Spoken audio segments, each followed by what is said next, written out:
Imagine closing your eyes at night and actually feeling at peace. Not just tired, not just scrolling through your phone, but calm, still, safe. Now, be honest. How many times have you gone to bed with a heavy heart?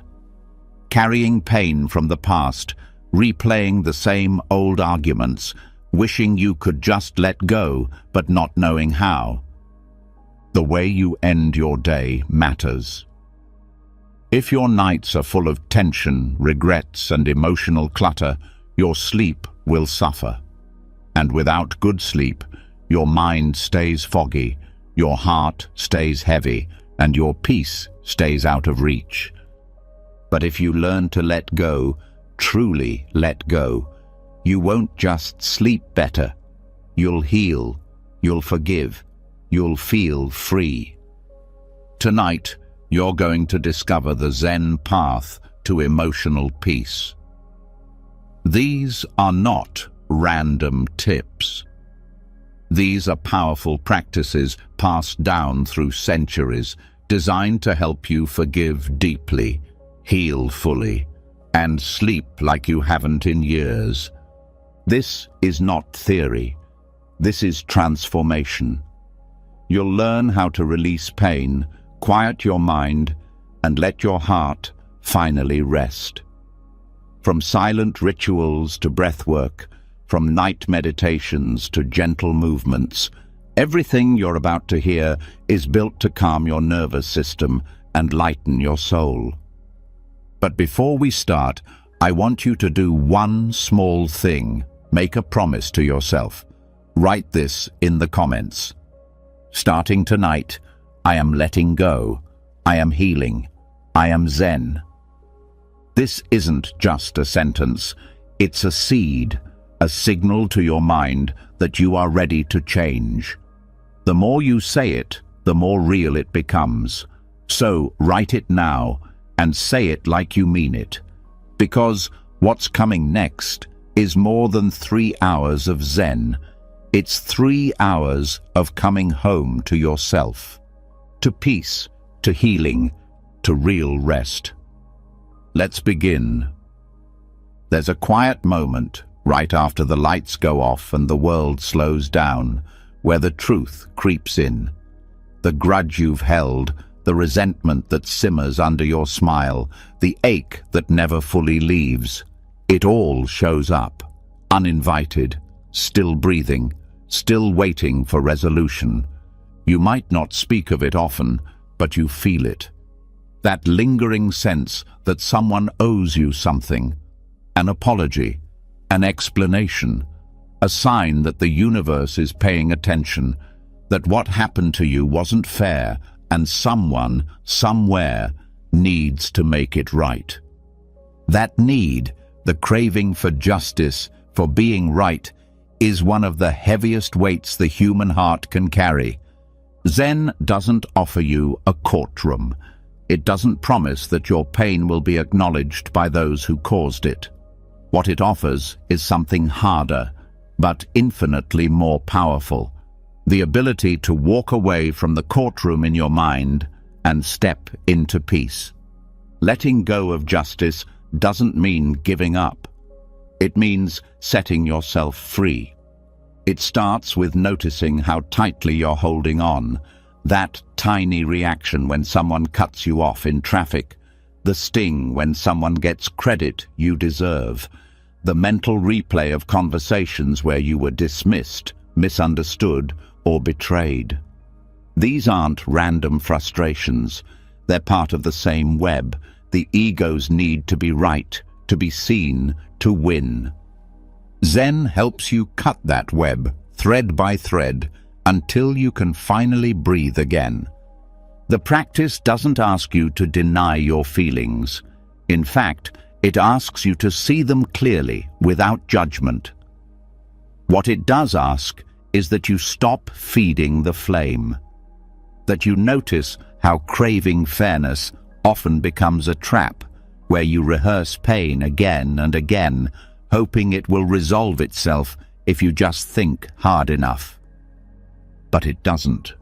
Because justice, as your mind wants it, is not peace. Justice is external. Peace is internal.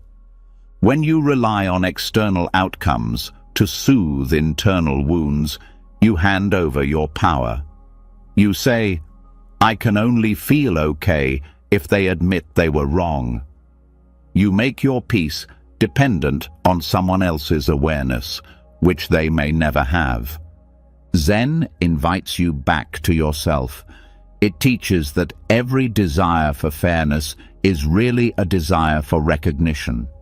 You want someone to see your pain, to understand it, to care. But in waiting for them to do that, you forget that you can offer yourself the same thing right now. You can say, "Yes, that hurt."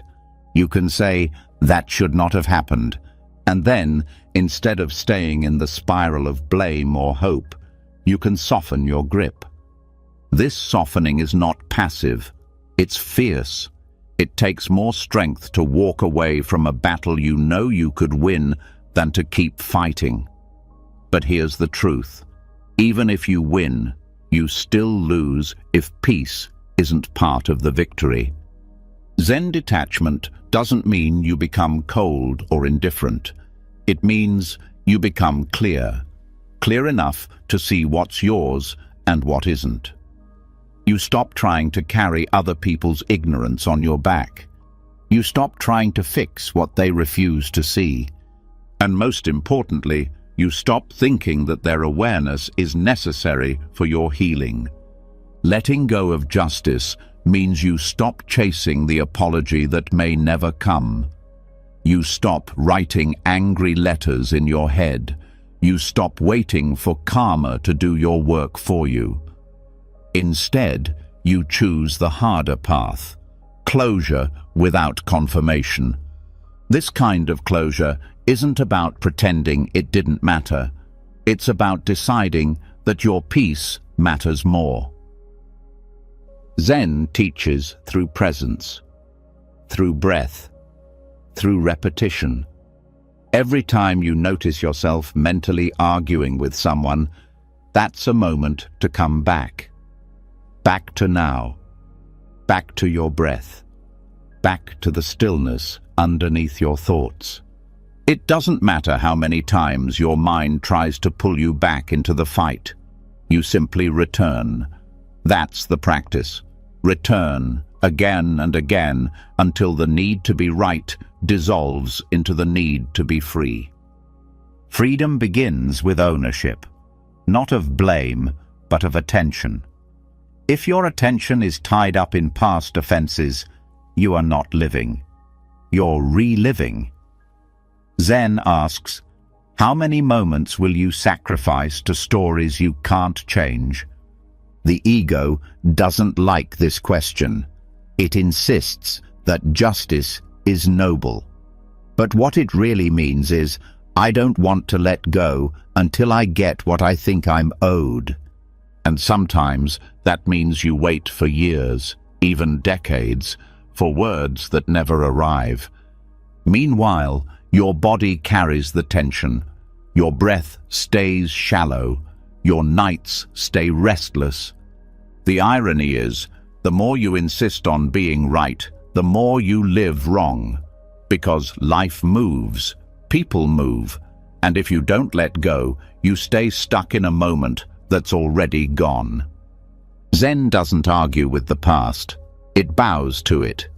You might think, but they should know what they did. Maybe they should. But if they don't, how long will you carry their ignorance in your heart? Zen detachment is not about erasing your memory. It's about changing your relationship to it. You can remember without re-injuring yourself.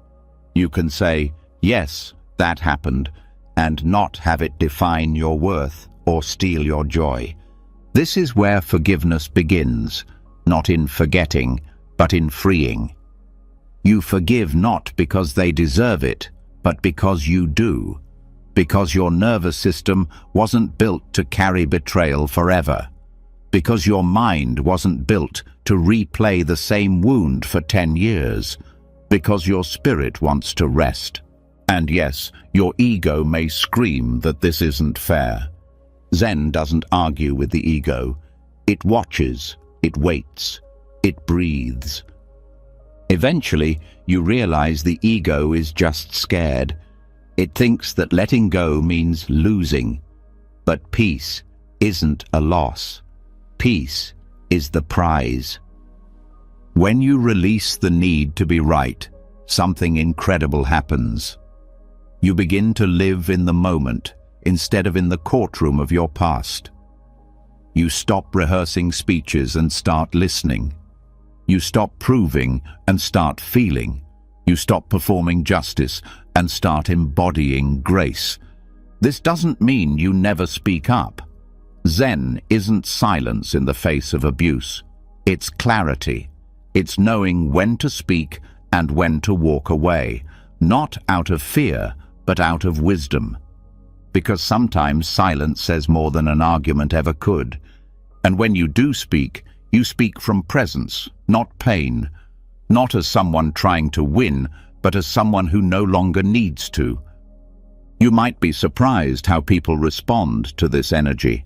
Some will notice the change, others won't, and that's okay. Zen is not about changing others. It's about changing your relationship to reality. There's something sacred about choosing peace when you could choose anger, not because you're weak, but because you're wise. You've seen what anger does to the heart when it stays too long. You've seen how much energy it steals. You've felt what it's like to try and sleep with a racing mind, a clenched jaw, a restless soul. Letting go of justice doesn't mean injustice didn't happen. It means you refuse to keep feeding it. You choose to stop building stories around pain. You choose to stop proving that you were right. You know you were. That's enough. Your healing doesn't depend on their apology. It depends on your decision. Every breath you take in awareness is a step toward freedom. Not dramatic, not loud, just steady. One step, one breath, one release at a time. And the more you do this, the lighter you feel. Not all at once, but gradually. You notice you're not triggered by the same things. Your body softens. Your heart opens. Sleep becomes easier. Joy becomes more accessible. Life becomes livable, not in theory, but in experience. You become less reactive. You no longer need to defend your worth. You no longer need everyone to understand you. You stop needing to win every debate, every disagreement, because you're not trying to prove anything anymore. You've come home to yourself. And once that happens, something even deeper occurs. Compassion. Compassion doesn't mean you excuse what happened. It means you stop adding to the suffering. You stop resenting. You start understanding that hurt people, and that you don't need to carry their wound with you. You begin to wish them peace, not because they deserve it, but because you do. Forgiveness becomes easier, not as an act, but as a state. You live in forgiveness because you live in presence. And in presence, there is no room for old battles, only awareness, only breath, only now. This is the Zen of letting go of justice. It doesn't ask for fanfare. It doesn't require a spiritual retreat or a perfect setting. It only asks that you notice when you're clinging, and then let go. Again and again, until the clinging stops, until peace becomes natural, until sleep comes without effort, until your breath becomes the only proof you need that you are alive, that you are free, and that nothing more needs to be said. Even after we release the need to be right, there's often something left behind, a feeling that's harder to name. It hides in the pauses between thoughts, It lingers when the room is quiet. It shows up in the body before it makes sense in the mind. A dull ache, a quiet weight. You've let go of the story, but the story hasn't let go of you. There are some emotions that logic can't touch. Some pain that slips through even the sharpest self-awareness. You know you've done the work. You've journaled, meditated, breathed, and still, there it is. Something tight in the chest, something unsettled in the heart. This is where Zen offers you something unexpected. Not an answer, not a cure, but a question. A question that doesn't make sense, that twists your thoughts, that stops the thinking mind in its tracks and drops you straight into presence. A Zen koan. A koan isn't a puzzle to solve. It's a mirror to your current state of mind. It doesn't explain pain, it bypasses it. It doesn't fix wounds, it exposes what was never wounded to begin with. When deep-seated emotional pain becomes part of your identity, words can't always reach it. Language reinforces the ego. Stories strengthen the sense of separation. Koans do the opposite. They short-circuit the narrative, pulling you into something deeper than understanding, awareness. When a teacher asks, "What is the sound of one hand clapping?" the rational mind panics. It wants to figure it out. But the more you try, the further away you get. That frustration, that moment where the mind surrenders, is the beginning of transformation. Not because you found the answer, but because you stopped needing one. That's where healing begins. Emotional pain often stays alive through our need to explain it. We revisit the past. We analyze why they did what they did. We try to find meaning. But not all pain needs meaning. Some pain just needs space. Not space to grow, but space to be witnessed without judgment, to be seen and held without being picked apart. Koans make room for that. They allow you to sit with confusion without needing to fix it, to feel sadness without drowning in it, to hold anger without directing it. When you're working with a koan, you're not trying to win or achieve anything. You're learning how to sit in discomfort without closing your heart. And that's where emotional liberation begins. Not by escaping pain, but by no longer being its prisoner. One of the most powerful aspects of koans is that they bring up your patterns, the way you react when you don't understand, the urge to prove, to resist, to dismiss. Every koan reflects a part of you that resists the unknown. That resistance is often the same force that holds on to old pain. You'll notice the same internal voice come up. This doesn't make sense. This is stupid. What's the point? That voice is also the one that says, I can't let this go. They need to understand. I need closure. See the link? Koans don't just challenge your thoughts, they challenge your identity. They ask, who are you without this pain, without this belief, without this story? Not with words, with silence. And in that silence, the emotional walls begin to tremble. Not from pressure, from presence. Koans are emotional mirrors because they show you your edges, where you become tight, where you want control, where you demand order. Pain thrives in those places, where we resist life's messiness, where we want answers to fit our expectations. But life, like a koan, often won't make sense.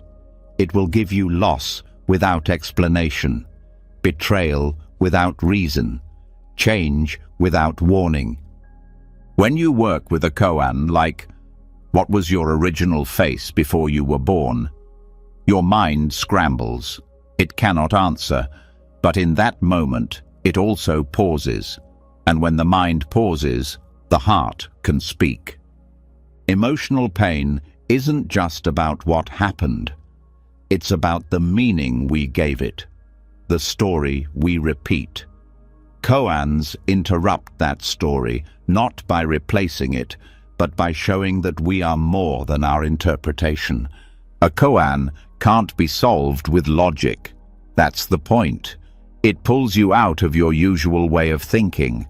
That shift can also pull you out of suffering, because suffering is often maintained by linear thought. If this happened, then that must mean I'm not worthy. If they treated me this way, then I must have done something wrong. Koans pull you into the space before those thoughts arise. This space is where real healing happens.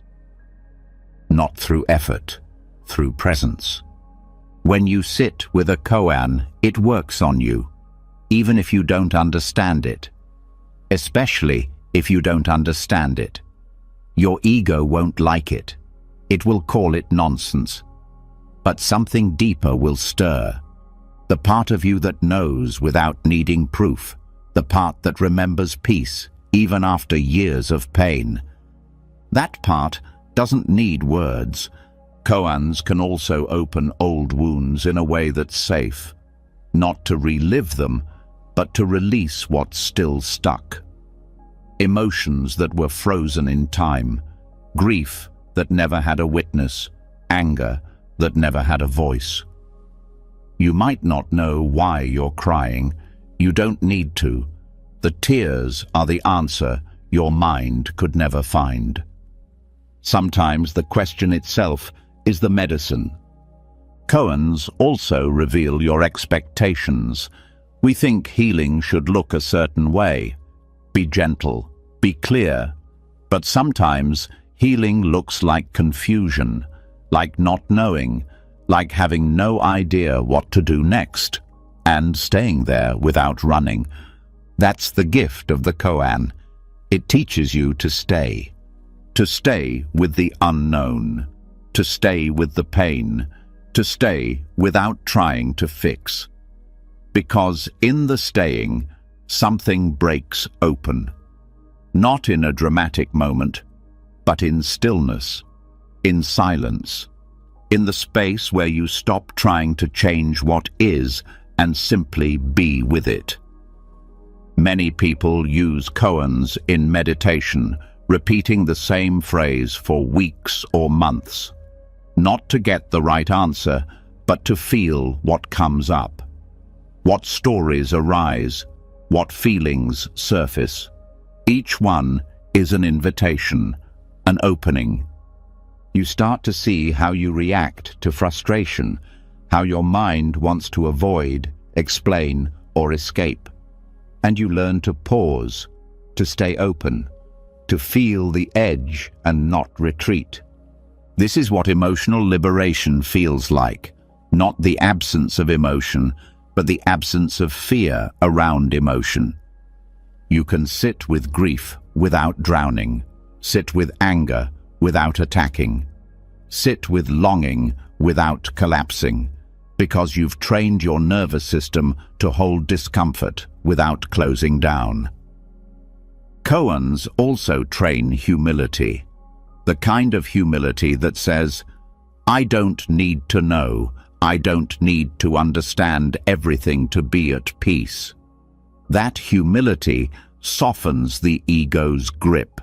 It makes room for kindness, for presence, for a different kind of strength, the strength to sit in the unknown and still be whole. There's no finish line with a koan, no achievement to unlock. That's what makes it so different from how we're taught to live.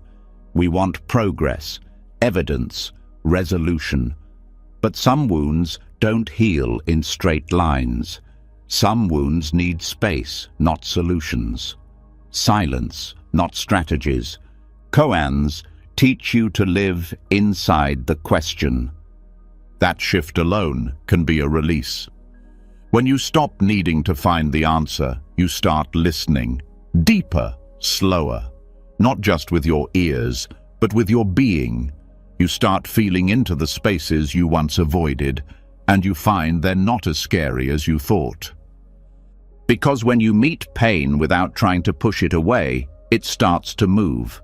It softens. It flows.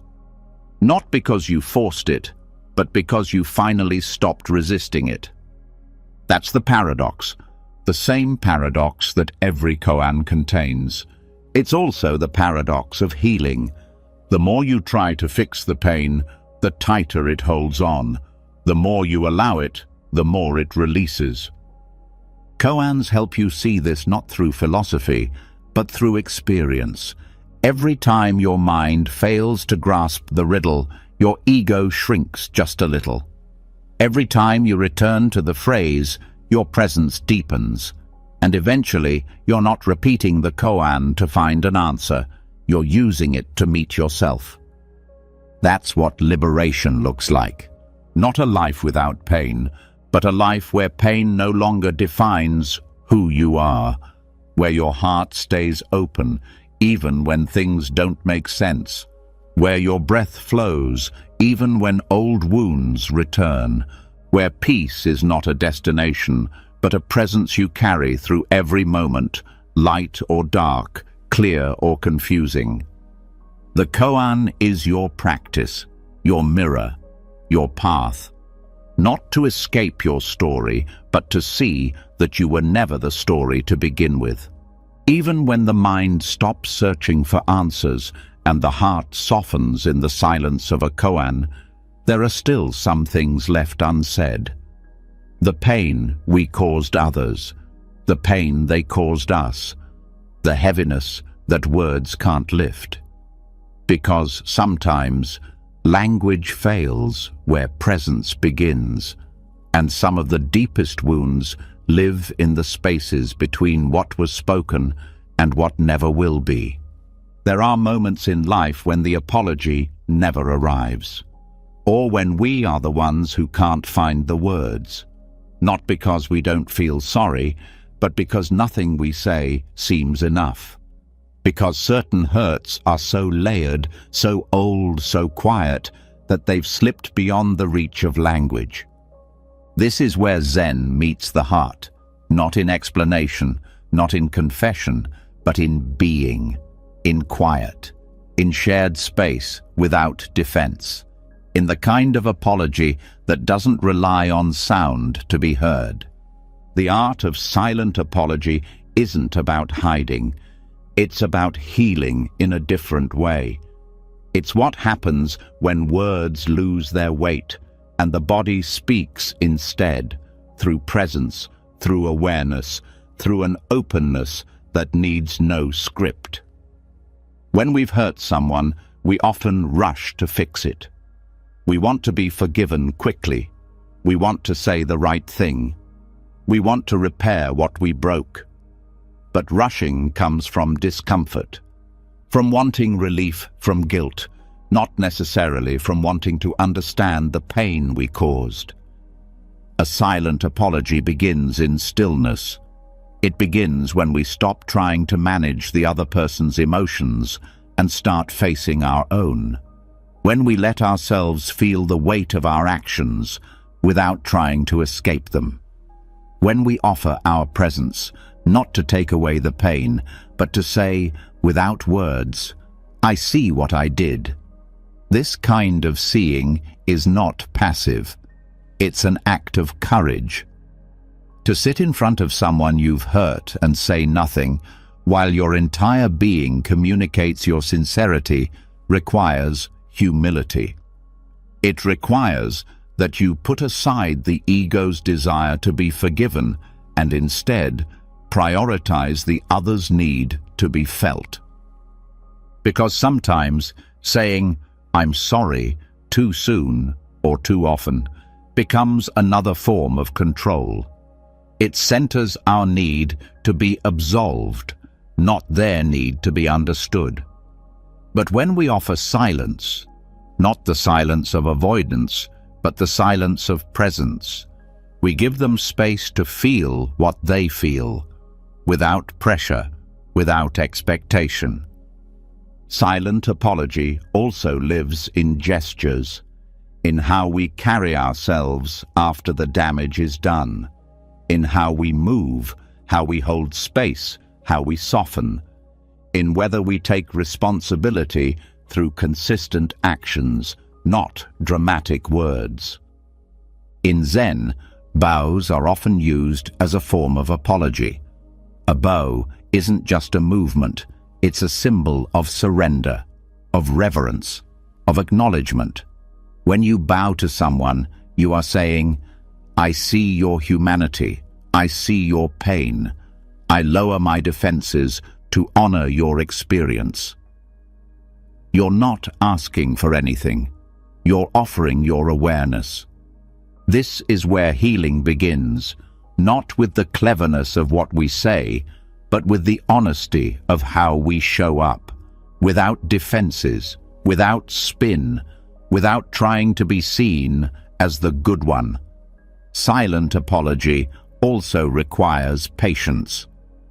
Just because we feel ready to make peace doesn't mean the other person is. Just because we're sincere doesn't mean they owe us their forgiveness. Healing happens in its own time, and real apology holds space for that. In some cases, the person we've hurt isn't available.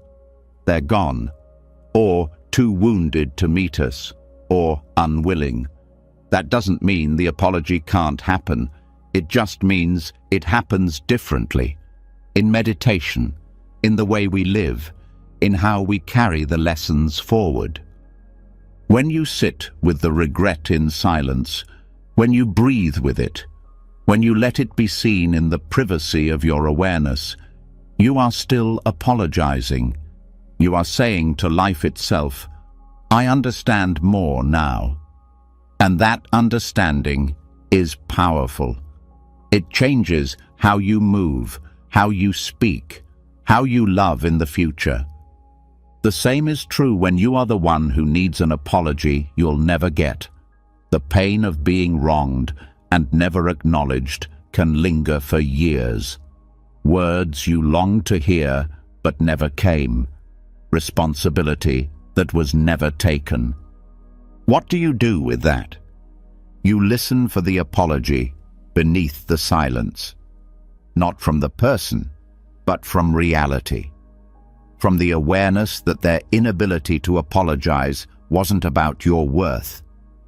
It was about their own limitations, their blind spots, their wounds, and while that doesn't erase the hurt, it allows you to stop waiting. You can bow for them, not to excuse them, but to release yourself. You can hold a space of forgiveness that doesn't depend on their readiness. You can let go, not for them, but for your own peace. Zen teaches us that deep healing happens when we let go of the need to hear the words and start listening to what cannot be said. The subtle shifts in energy, the way someone carries guilt in their eyes, the way they look away, or the way they keep showing up quietly, trying to make things right through how they treat you, even if the words never come.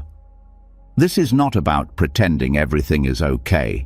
It's about becoming sensitive to the truth that lives beneath the surface, learning to recognize that not every apology will sound like, "I'm sorry." Some will arrive as a steady presence, as a changed behavior, as a meal cooked without asking, as a phone call after years of silence. And if you're the one offering this kind of apology, you'll know that it's not about making a speech. It's about staying, not fixing, not defending, just staying, with your heart open, even when theirs is not. Sometimes, the most healing thing you can do is to stop talking. Not because words aren't valuable, but because they can only go so far. Presence can go further. Presence can be felt even when trust has been broken. It doesn't erase the past, but it creates a space where a different future becomes possible. Presence says, I won't push you to forgive me. I won't demand anything. I will simply remain open, honest, willing to understand. That willingness is healing in itself. Mindfulness plays a central role in this process. When you are truly mindful, you are no longer trying to rush through discomfort. You are with it, breathing through it, allowing it to speak. In that space, the apology is no longer a line you recite. It's the energy you carry, the sincerity in your breath, the calm in your voice, the pause before you react. Mindfulness brings your full self into the room, and when you're fully there, others feel it. They feel that you are not distracted, not defensive, not performing, just here. That kind of presence says more than words ever could. In moments of great tension, where both people are hurt, silent acknowledgement can open a door, not by forcing a resolution, but by showing that you're willing to sit in the fire with them, that you're not above the pain, that you feel it too. It's easy to say, let's move on. Much harder to sit in the space where there's nothing to say and still stay present, still stay kind. This doesn't mean you tolerate abuse. Silence is only healing when it's chosen with intention, not when it's forced through fear. The kind of silence that heals is not the absence of voice, it's the presence of awareness. There are also moments when silent apology is best offered through ritual. A walk taken with intention, a letter written but never sent, a candle lit for the one you hurt, a prayer spoken into the wind.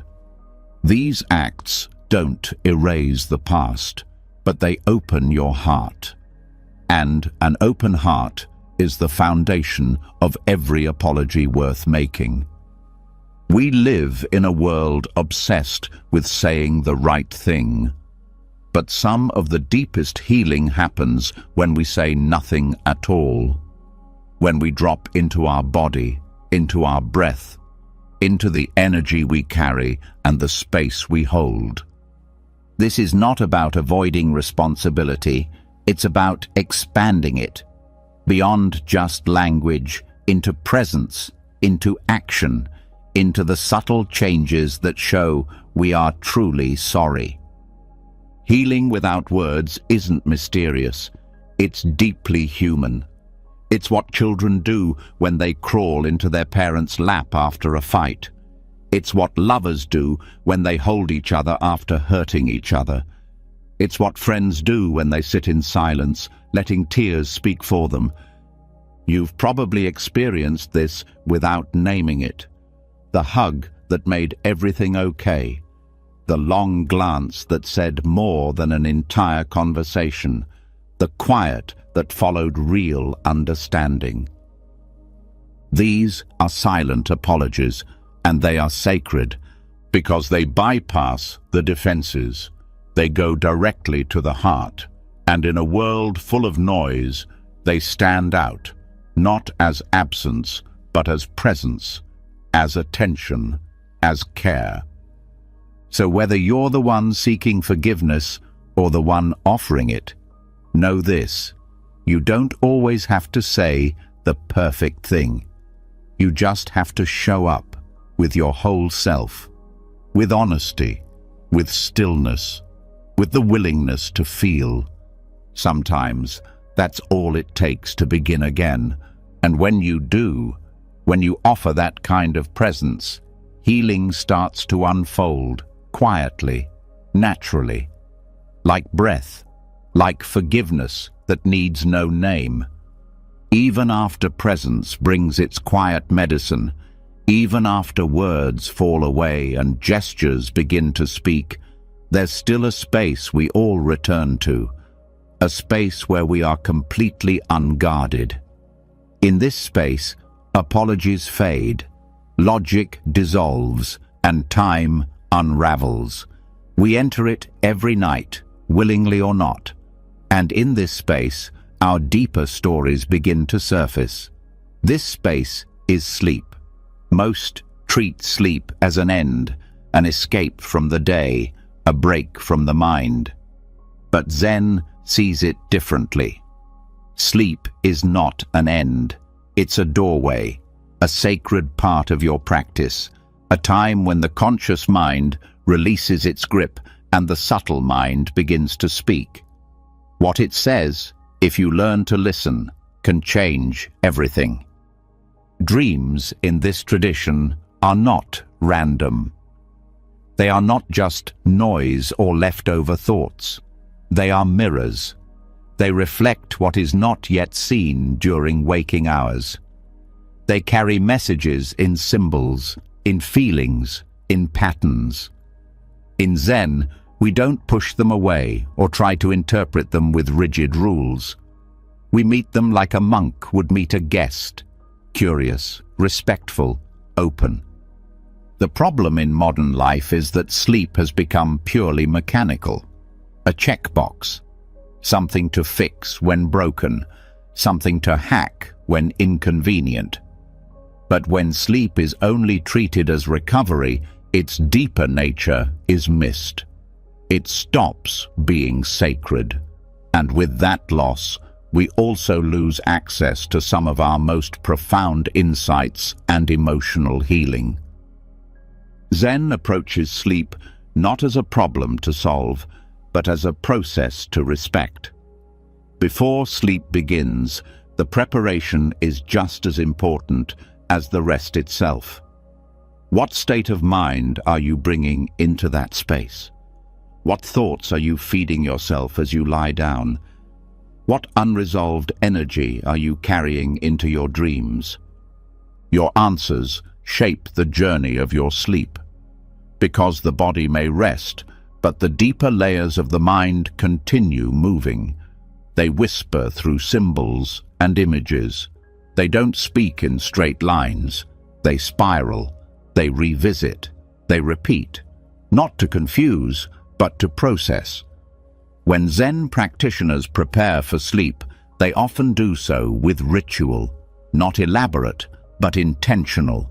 The room is simplified. The light is softened. The breath is followed. The thoughts are noticed, but not attached to. This is not just for better sleep hygiene, it is spiritual hygiene, clearing the space not only for rest, but for awareness within that rest. The transition from waking to sleep is seen as a continuation, not a break. In Zen, nothing is truly separate. Sleep is not the opposite of practice. It is practice in a different form. It teaches surrender. It invites trust. It asks us to release our grip on the world and enter a state where control is no longer possible. And that is why it is so important to meet sleep consciously. The act of falling asleep can become a meditation in itself. The final thoughts before sleep are like seeds. They root in the soil of your subconscious and bloom into dreams. If those seeds are fear, distraction, unresolved guilt, your dreams will reflect that. If those seeds are awareness, peace, humility, your dreams begin to change. This doesn't mean you control your dreams. Zen is not about control, it's about alignment. When your waking life is lived with mindfulness, your sleeping life begins to carry the same quality. In sleep, you meet your shadow more honestly. You see the emotions you ignored, the memories you buried, the needs you pretend not to have. They come back, not to punish, but to be felt. Dreaming, then, becomes a Dharma gate, a path that invites you to know yourself more fully, not through analysis, but through presence. Some dreams are soft, others are disturbing, some leave no trace, others shake something loose in you. Each of these experiences has a place in practice. Zen teaches that we bow to all of it, the beautiful and the frightening, the clear and the confusing, because it is all teaching, it is all truth in some form. Nightmares in particular are often misunderstood. Most try to push them away, to forget, but Zen asks us to turn toward them, to ask gently, "What are you trying to show me?" Often, nightmares are old pain, returning in symbols, asking to be released, not through force, but through compassion. Acknowledging them, instead of running, shifts their energy. It brings light to the corners the waking mind avoids. Sometimes, a dream offers a moment of clarity, a word, a gesture, a memory.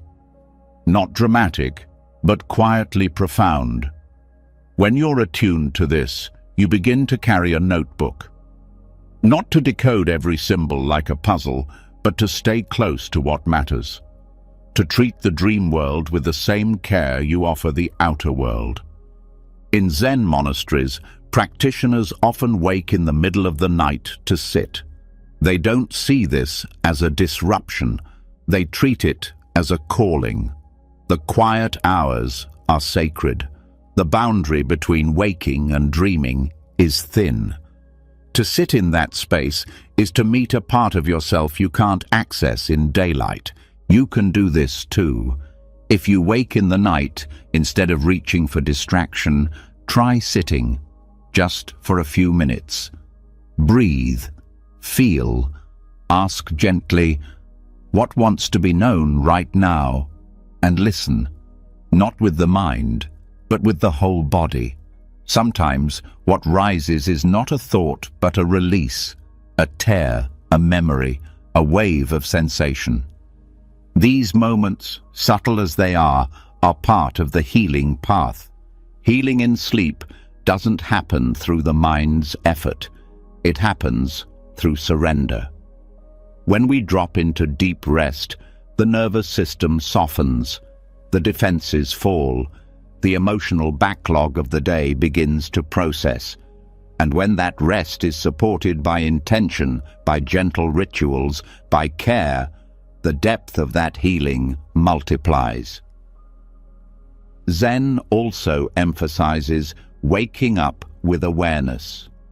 The moment your eyes open is part of practice. What is the first thing you feel? What thought rises first? What energy do you bring into the day? Many people wake already burdened, already tense. But that moment is a powerful window. It's a return.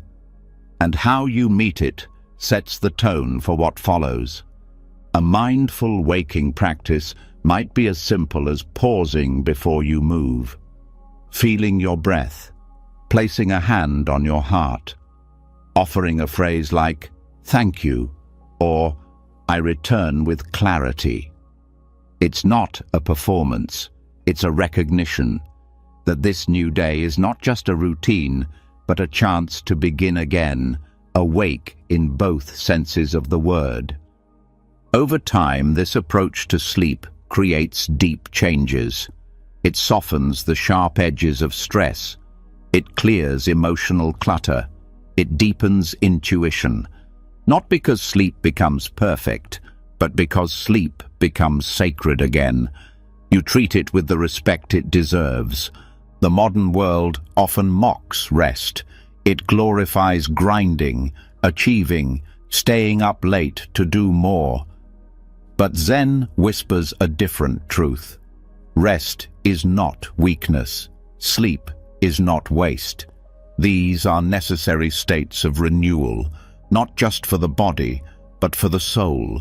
To sleep consciously is to honor the full rhythm of life. Activity and stillness.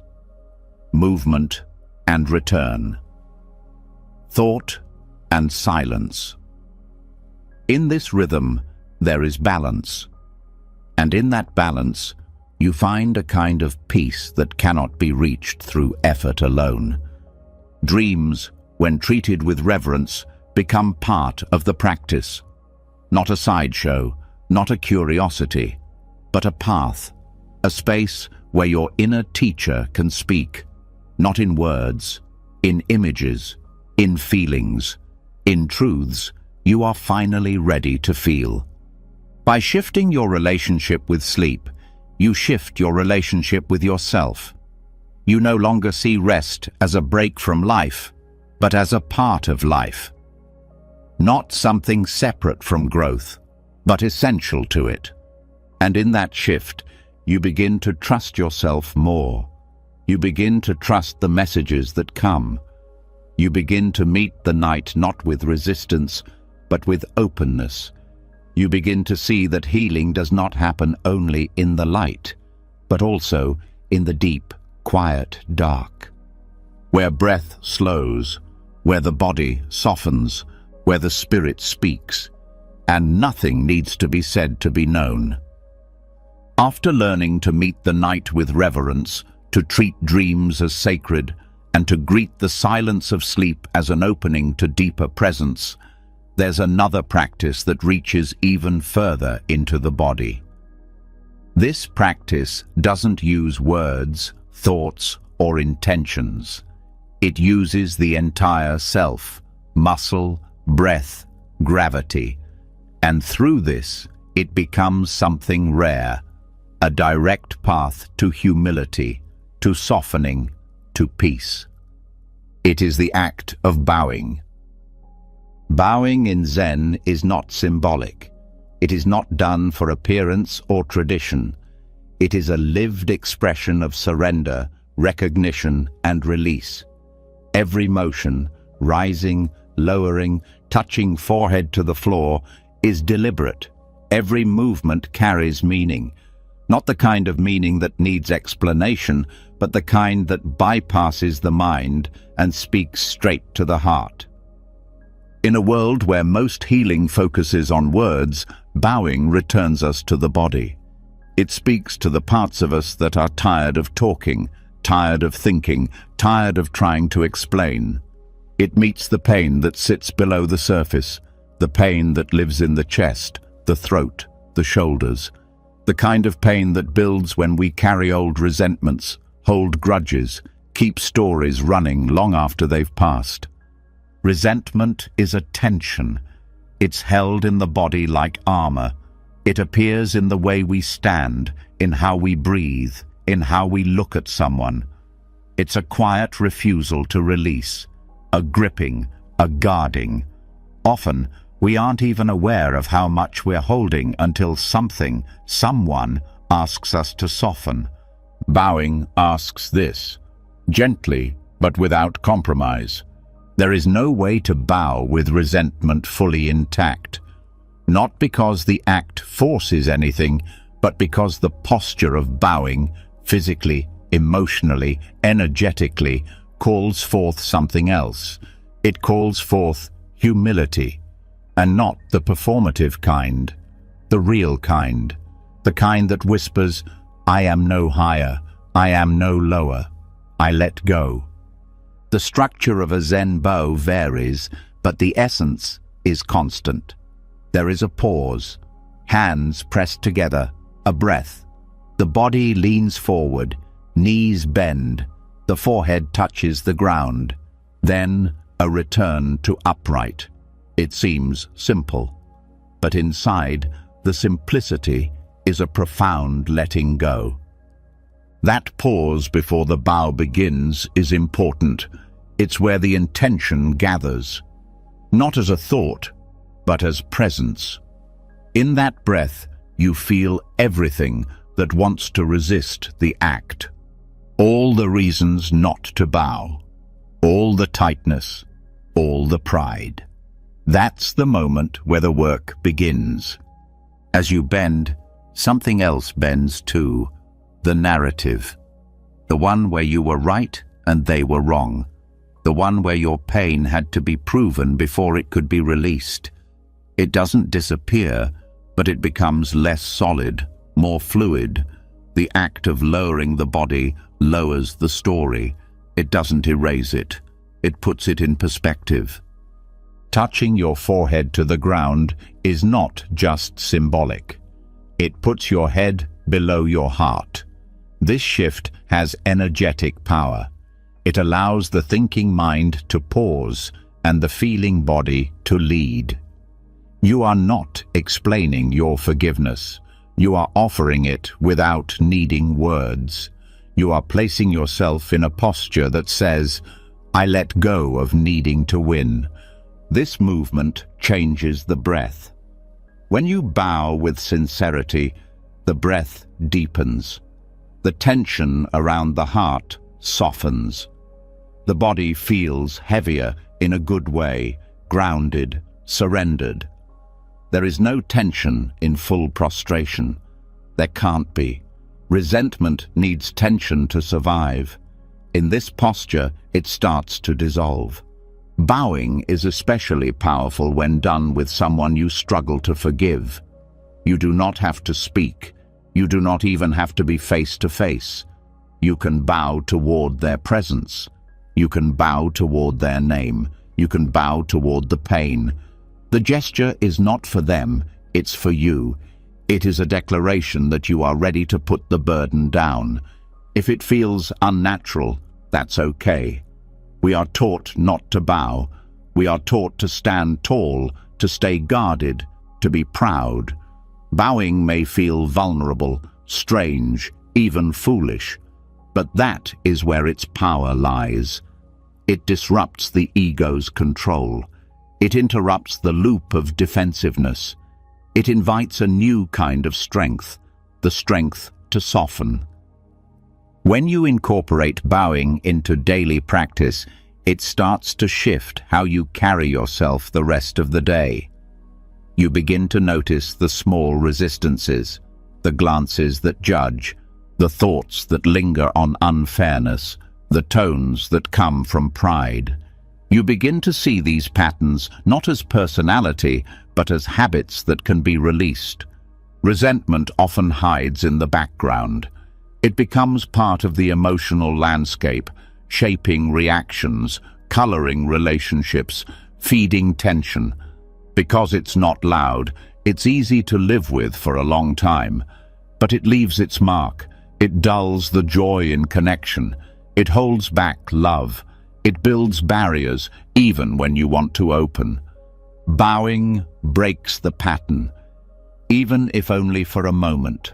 That moment is enough to start something new. A relationship that was frozen begins to move.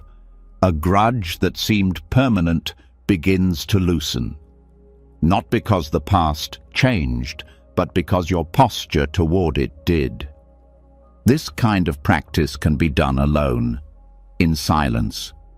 It can be done at the start of meditation, or before sleep, or in moments of emotional heaviness.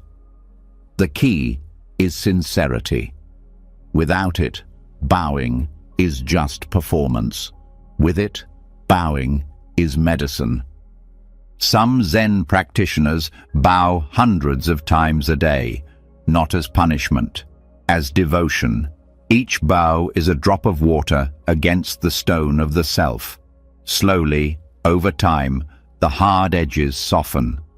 The pride, the pain, the grip of the old stories, they begin to fade. Not from rejection, but from gentle repetition. When you bow regularly, your concept of self begins to shift. You no longer see yourself as fixed. You no longer feel the need to defend every reaction. You become more open, more flexible, less attached to being right, more willing to understand. This shift affects how you respond to others.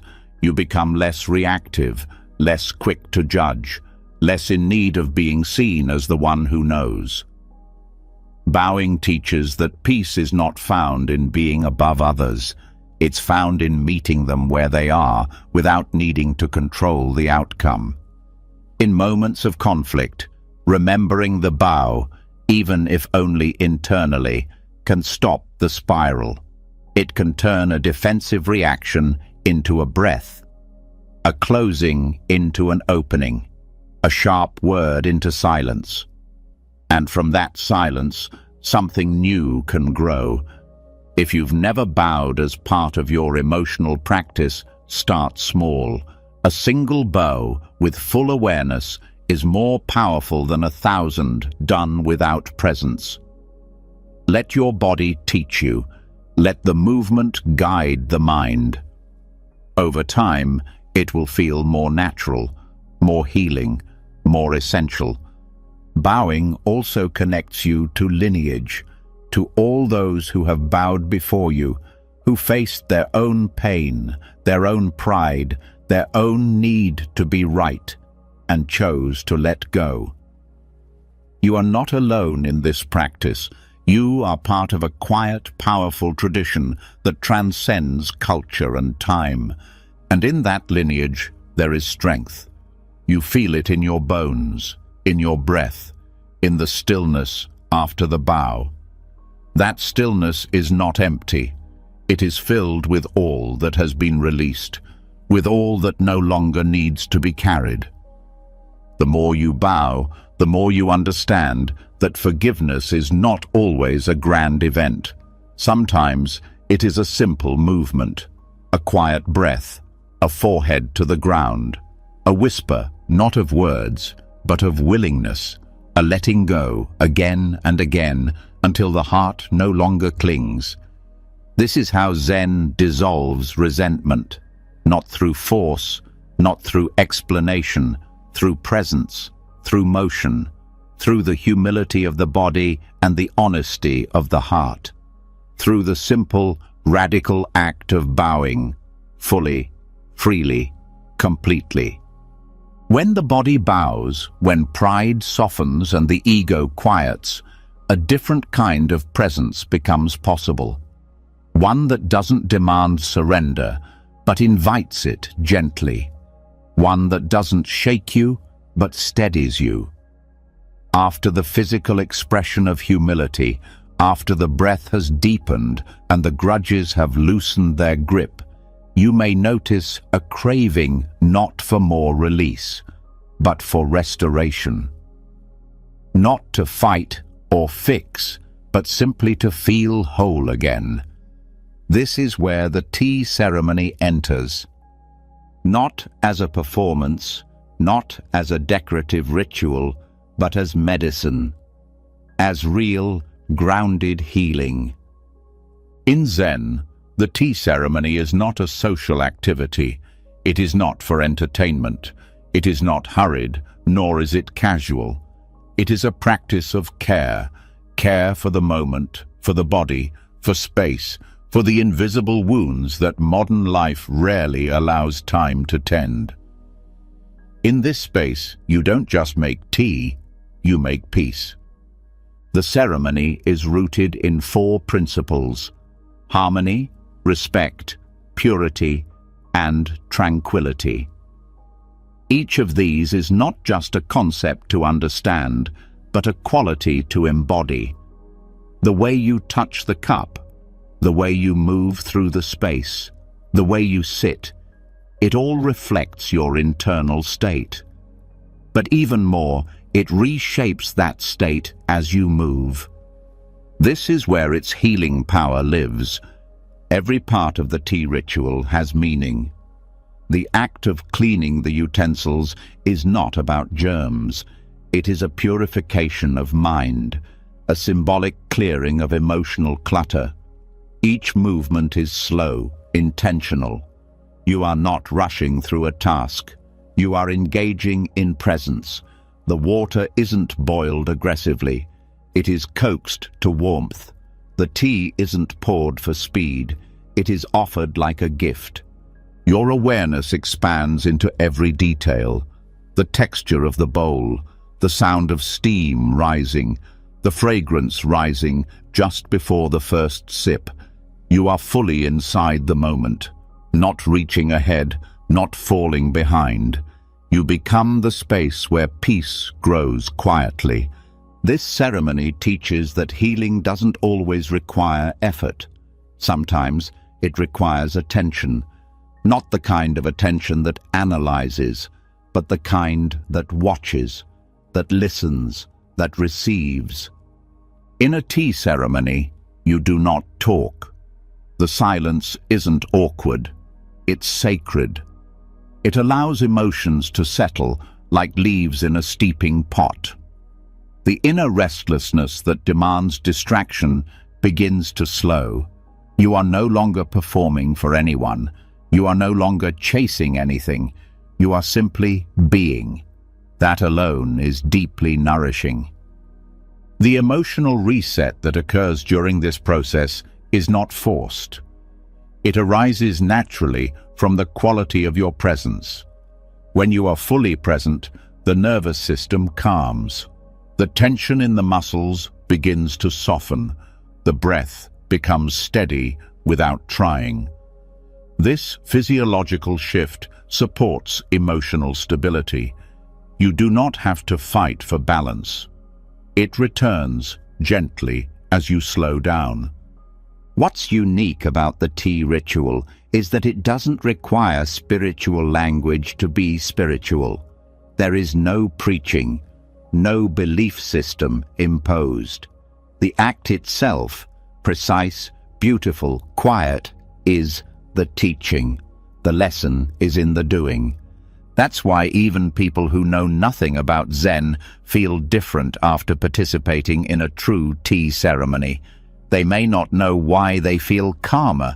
They may not understand the layers of tradition behind each movement. But something shifts. Something opens. That is the medicine working, quietly, without explanation. This medicine is also in the humility of the ritual. Nothing is wasted. Nothing is rushed. The guest bows to the host.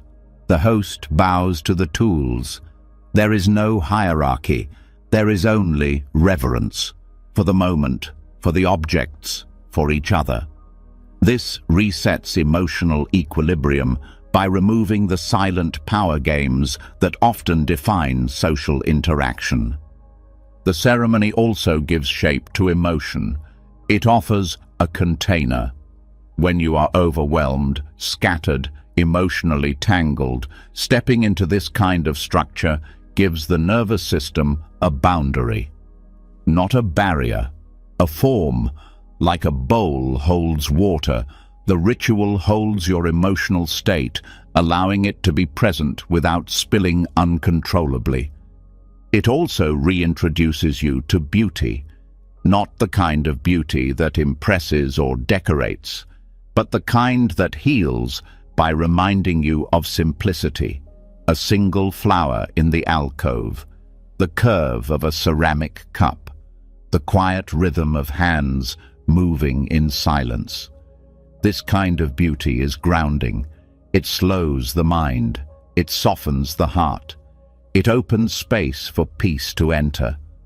When done regularly, the tea ceremony becomes a way to clear emotional residue before it builds into resentment or fatigue.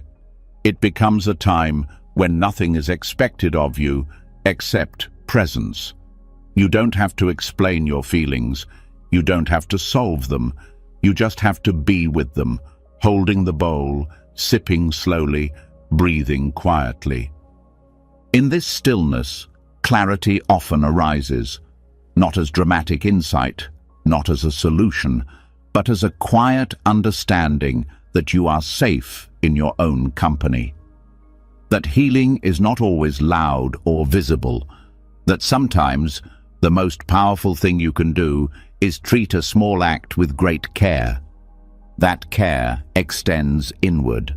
As you treat the tools with respect, you begin to treat yourself with more respect. You slow your inner pace. You stop demanding that every moment produce a result. You learn to sit with what is. This changes how you move through the rest of your life. you begin to carry the quality of the tea ceremony with you, into your work, into your relationships, into how you eat, how you rest. You begin to see that every action can be a ritual if you meet it with presence. The tea ceremony also teaches consistency. It is not dramatic. It doesn't change much from day to day, and that's part of its strength. It offers reliability in a chaotic world. You begin to trust the practice, not because it gives you a specific emotional outcome every time, but because it always brings you back to yourself. There is also an emotional honesty that arises in the stillness. When you sit quietly, without distraction, the truth of how you feel becomes clearer. If sadness is present, it will be felt. If restlessness is present, it will show itself. But because you're not trying to fix anything, these feelings lose their edge. They soften just by being allowed to exist without interruption.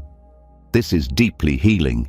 So much of our emotional suffering comes not from the emotions themselves, but from the way we resist them.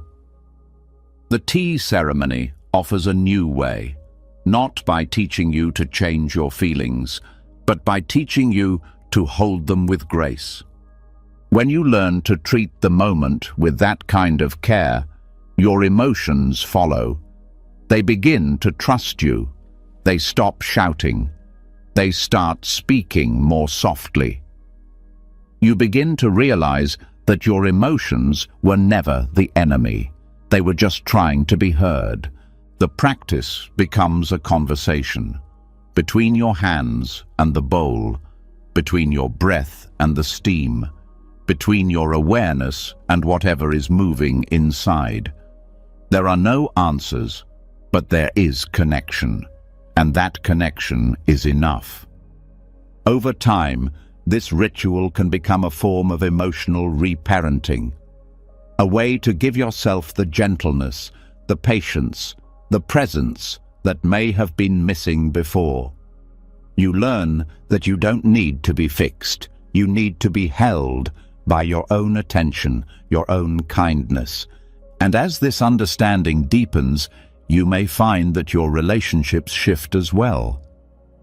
When you've practiced showing up for yourself in silence, you become better at showing up for others in silence. You stop needing to explain everything. You start listening differently. You start honoring others' emotions because you've practiced honoring your own. All of this through the simple act of making and drinking tea with presence. This is what Zen offers, not escape, but return, not avoidance, but attention, not control, but care. The tea ceremony is one of the purest expressions of this. It teaches without talking. It heals without pushing. It anchors without needing to hold on. And in this quiet space, you find yourself, not as a problem to solve, but as a presence to return to, again and again, cup by cup, breath by breath, presence by presence, until peace is no longer something you chase. It's something you pour, something you hold, something you become. The stillness of the tea ceremony teaches us how to meet emotion without fear, how to hold presence without needing to fix or change. It reminds us that healing can begin in the smallest acts, when done with full awareness. But there are times when what lives inside us needs not just to be held, but to be moved. Certain emotions, especially grief, require a different kind of space to shift. Not stillness alone, but motion. Not quiet observation, but physical expression. Grief lives in the body. Forgiveness does too, and both can be worked with, not just through meditation, but through mindful doing. This is where the garden becomes the teacher. Zen gardening is not about landscaping. It is not decoration. It is not a hobby to pass the time. It is practice. It is a way of seeing the self reflected in the soil, in the roots, in the weeds that appear when we are not paying attention. The garden holds nothing back. It responds honestly. It reveals what we often overlook in ourselves: neglect, impatience, distraction, resistance. Working in the garden is not separate from working with the heart. They are linked. As the hands meet earth, the mind meets memory. As the weeds are pulled, old pain rises, not to overwhelm, but to be seen. The physical process of tending to something alive becomes a mirror of tending to your own inner landscape. When you approach the garden with presence, each act becomes an offering. When you dig, you are unearthing what was hidden. When you prune, you are letting go of what no longer serves. When you plant, you are placing hope into the future, not as fantasy, but as commitment. Grief does not move on command. It does not obey timelines, but it does respond to attention. It loosens when the body is engaged, when the heart is grounded, when the nervous system is no longer locked in the loops of thought. Gardening offers this. You are not asked to understand your grief in order to heal. You are simply asked to show up, to move your hands, to breathe, to care. In the act of clearing soil, you meet the truth that nothing heals by being buried. Old roots must be pulled with care, not ripped, not ignored. Some take time to loosen. Some break off and must be dug out slowly. This teaches patience. It reminds you that emotions cannot be forced to leave. They must be worked with, felt, respected. Forgiveness also grows in this soil, not as a sudden decision, but as something that matures with practice. When you clear a bed for new growth, you begin to understand that holding on to resentment is like refusing to clear dead plants. It blocks light, it crowds the space, it makes it harder for new life to take root. You may notice that as you tend the garden, thoughts of old wounds surface.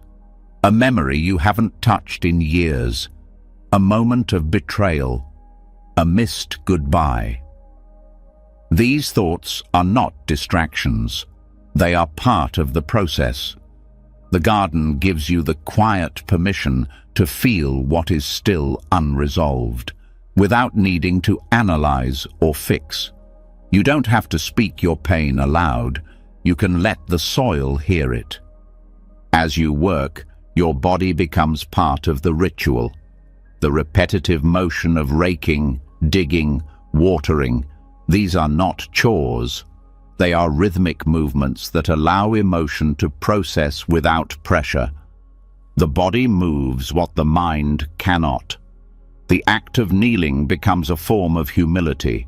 You lower yourself to the ground, not in defeat, but in service. To the earth, to the process, to your own healing. The elements in the garden also play their role.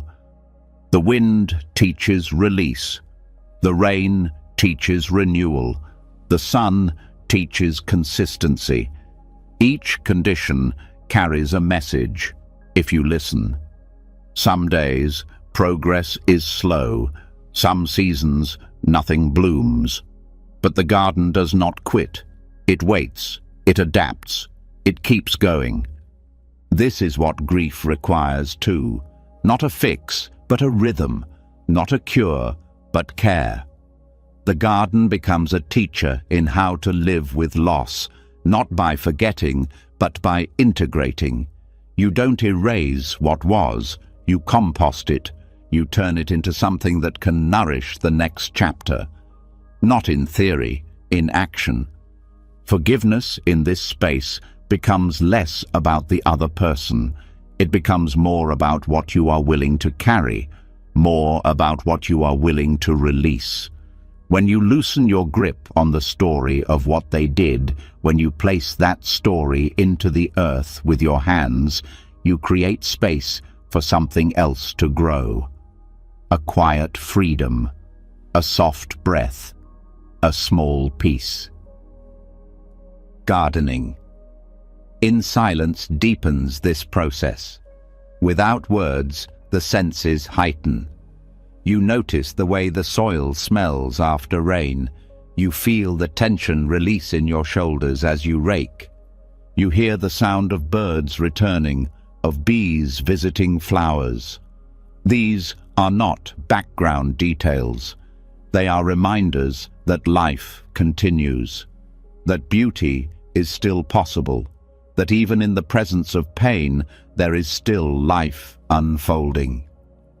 Working the land also connects you to lineage, to those who came before you and found peace in the rhythm of earthwork, to ancestors who survived hardship and still planted seeds, to traditions that honored the seasons instead of resisting them. When you kneel to tend the ground, you are not alone. You join a long line of those who chose healing through presence, through action, through earth. You may find yourself speaking quietly to the plants, not as a ritual, but as instinct. You tell them what you're letting go of. You name the person you are forgiving. You say what you wish you could say out loud. The plants don't respond in words, but they hold the space. They accept the offering, and sometimes that is enough. The act of growing something is deeply vulnerable. There are no guarantees. You cannot control the weather, the pests, the timing. All you can do is prepare the soil, offer your care, and trust. This trust, over time, becomes a foundation for emotional resilience. You begin to see that effort is never wasted, even if the results are slow. Some of the most healing moments come not during the most beautiful blooms, but during the smallest signs of life. A tiny sprout, a shift in color, a new leaf where you thought nothing would grow. These are the subtle signs that something inside you is also changing, that forgiveness is taking root, that grief is no longer in control. You start to live differently. You become more attuned to process, less obsessed with outcome. You start to treat your emotions with the same care you give the garden, not as problems to fix, but as cycles to tend. Some days are for planting, some are for pruning, some are for resting. All of them matter. You may begin to share this space with others. Inviting someone into your garden is an act of vulnerability. It says, "This is where I am healing. This is what I am working on."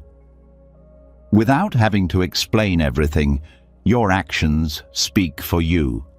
The garden becomes a bridge between pain and peace, between silence and connection. Even if you don't have land, you can create a version of this practice. A small pot on a windowsill, a few herbs on a balcony. The scale does not matter. What matters is the presence you bring. What matters is the rhythm you create.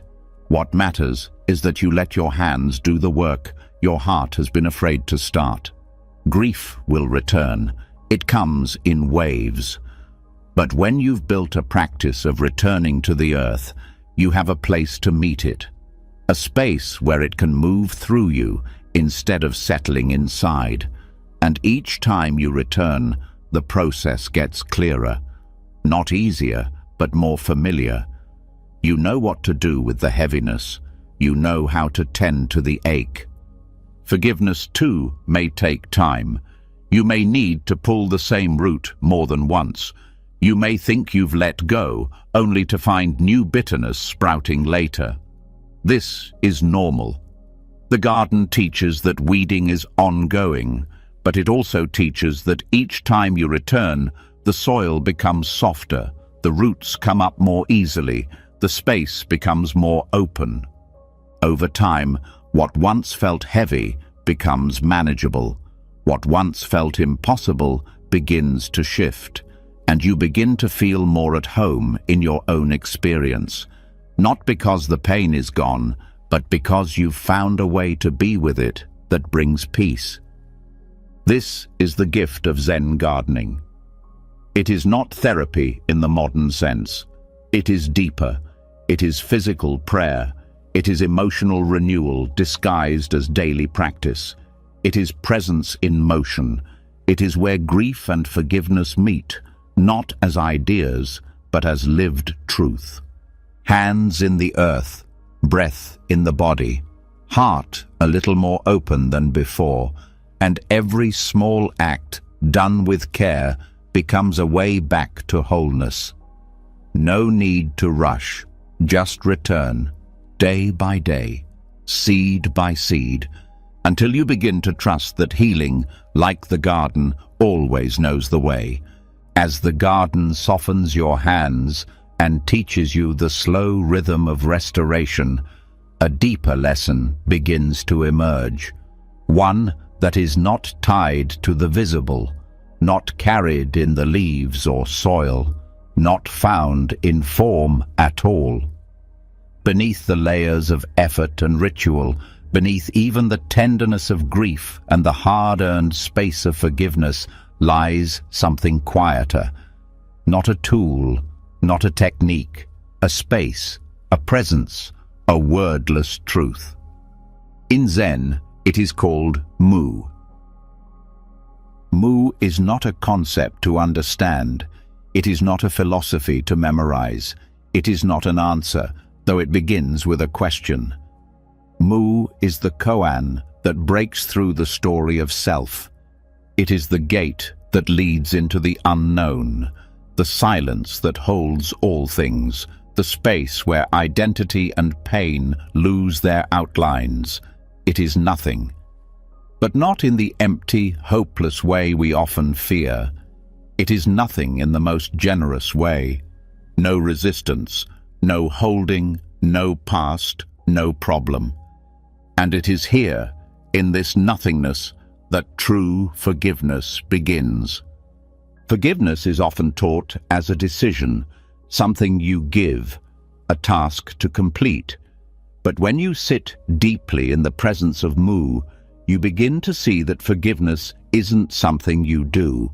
It's something that arises naturally when you stop clinging, when the self that was injured softens, when the story of the pain loses its edges. What's left is not denial. It's space, clear, open, free. Mu is a gate koan. When a student asks whether a dog has Buddha nature, the teacher replies, Mu. This word means no, but not in a literal sense. It means no fixed answer, no duality, no attachment to the question. It is a response that collapses logic and demands presence. When you bring this same approach to forgiveness, everything changes. You stop asking, should I forgive, or do they deserve it? These are questions that the mind loves, but the heart cannot answer. Mu cuts through them, not with explanation, but with presence. It says, drop the story, drop the answer, just sit. And in that sitting, the grip begins to loosen. To practice Mu is not to escape. It is to go deeper, into the place where language can't reach, into the original space before pain was labeled, before self and other were divided, before blame and defense were built. It is not forgetting. It is remembering what you are beneath the injury. When you enter Mu with sincerity, your sense of identity begins to shift. The one who was hurt and the one who caused hurt both dissolve. What remains is not confusion. It is clarity without form, peace without a reason, forgiveness without a story. This is why Mu cannot be explained. It must be experienced. You begin by sitting, by breathing, by repeating the koan in your heart, not trying to understand it, but letting it become your breath. Every time your mind returns to the wound, what they did, how it felt, why it's still unfair, you return to Mu, not to escape, but to be with the rawness without getting tangled. Over time, this creates space. Space is not passive. It is where transformation begins. In that space, you begin to see that much of your pain is not from the moment of injury, but from the replaying, the defending, the retelling.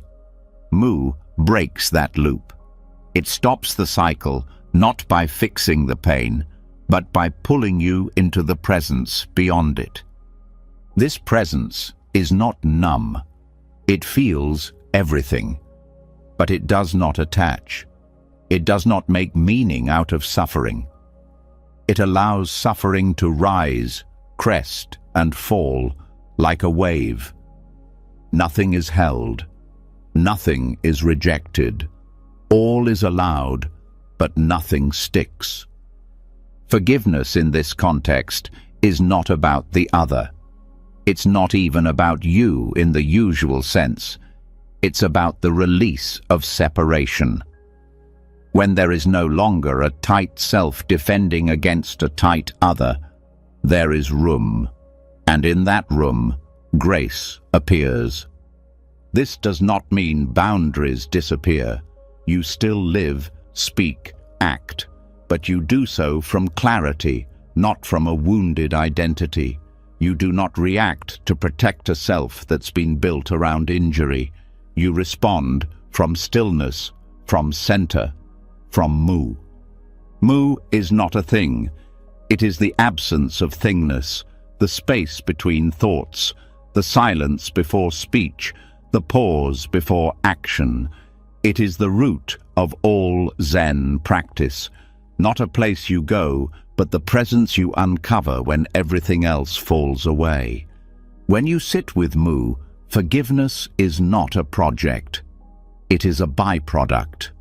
It grows in the soil of presence, slowly, gently, quietly. You may not even notice at first, but one day you'll feel it. The memory will return, but the tightness won't. The name will appear, but the story won't grab you. You will feel the ache, but not the identity. That is deep forgiveness, not because you willed it, but because Mu worked through you.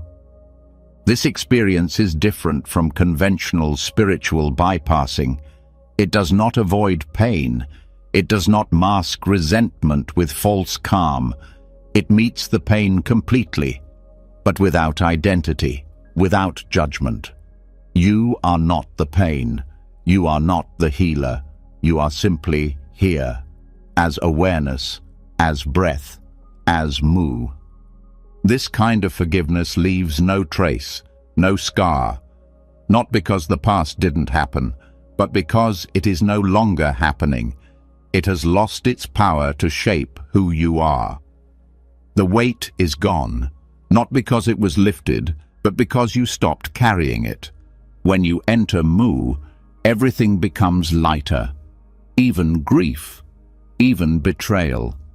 They remain, but they no longer define. You stop needing to be the one who was hurt. You stop needing to protect your version of events. You stop needing to explain yourself. You begin to live from the silence underneath all explanations. This is a kind of healing that words cannot describe. It is not emotional closure. It is spiritual openness. It is not resolution. It is return to what you were before the story began. Even in daily life, Mu can be practiced. When anger rises, pause.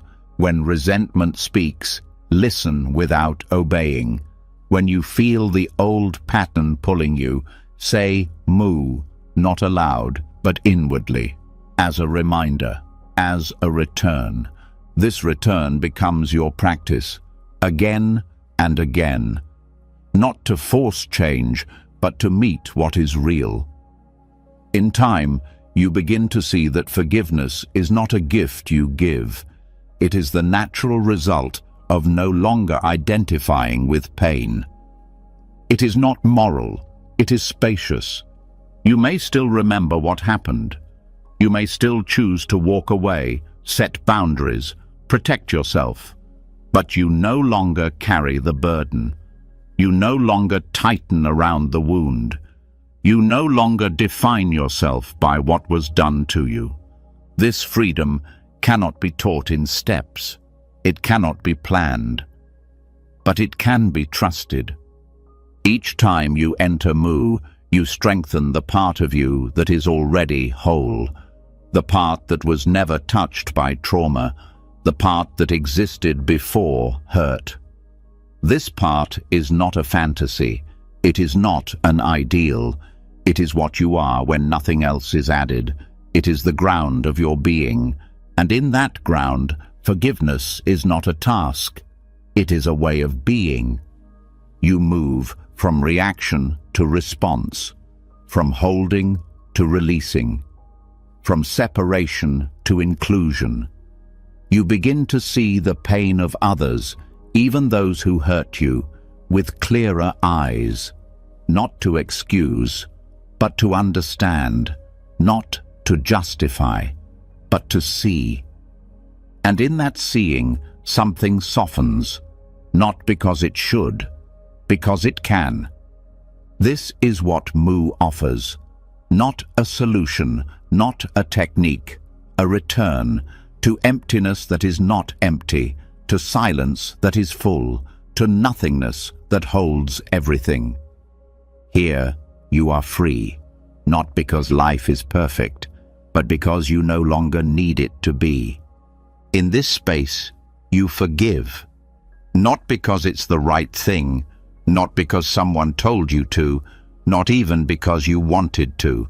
You forgive because there is nothing left to protect, no one left to defend, no story left to maintain, only breath, only presence, only Mu. After the stillness of Mu has shown you that forgiveness is not a transaction but a natural outcome of spacious awareness, there remains a calling for deeper integration. Knowing that you are not the pain, that you are not the one who must carry the weight of the past, is powerful. But to live from that knowing, to let it sink from the mind into the bones, the heart, the breath, you need time. Not time filled with more doing or learning, but time held in pure presence. Not occasional stillness, but extended silence.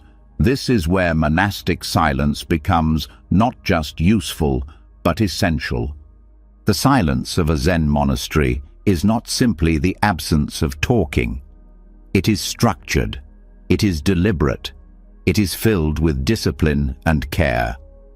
And within its stillness is a kind of listening most people never experience in ordinary life. A silence that listens for you, that shows you what you didn't know you were avoiding. This kind of silence does not numb, it reveals, and the revelations are not always comfortable, but they are always healing. You don't need to travel to a monastery to experience this. With sincerity and intention, you can create a 3-day home retreat that brings the same depth. The key is not perfection. It is commitment. You are not recreating a monastery's outer appearance. You are recreating its inner purpose, a space where nothing distracts you from yourself. To begin, you prepare the space where you will stay for 3 days. You remove anything that pulls your mind into noise. This includes devices, social media, entertainment, and unnecessary conversation. You clean the space, not for aesthetics, but to create internal clarity.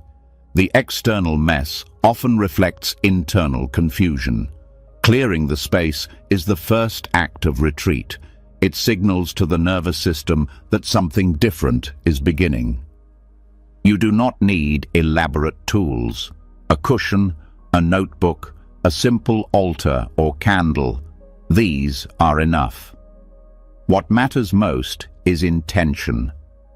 You are here to listen, to stop chasing, to let your awareness settle without forcing insight, to let truth surface on its own.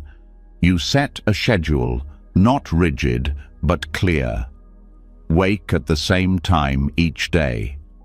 Begin with sitting. Sit without expectation. Just breathe. Let thoughts come and go. The mind will resist. It will flood you with discomfort, plans, memories. That's natural. You don't need to fix it. You just return. Breath after breath. You move from sitting into walking meditation. Slowly, not as exercise, as presence in motion. Feel your feet on the ground. Let your awareness drop out of the head and into the body. There's no goal. You are not going anywhere. You are learning to be where you are, step by step. Eat simply. Cook with mindfulness. When you eat, just eat. No books, no screens. Notice each bite. Notice the urge to rush. Notice the sensations that come up. Digestion is not just physical. You are digesting emotional residue as well. Meals become part of the healing process. During the day, you intersperse silence with simple physical activity. Sweep the floor, wash the dishes, tend to plants. Move the body in gentle, mindful ways. Do not multitask. Do not speed. Each act becomes meditation. Each moment becomes your teacher. There is nowhere else to be. Journaling can be included, but not constantly. Write only when something arises that needs to be expressed.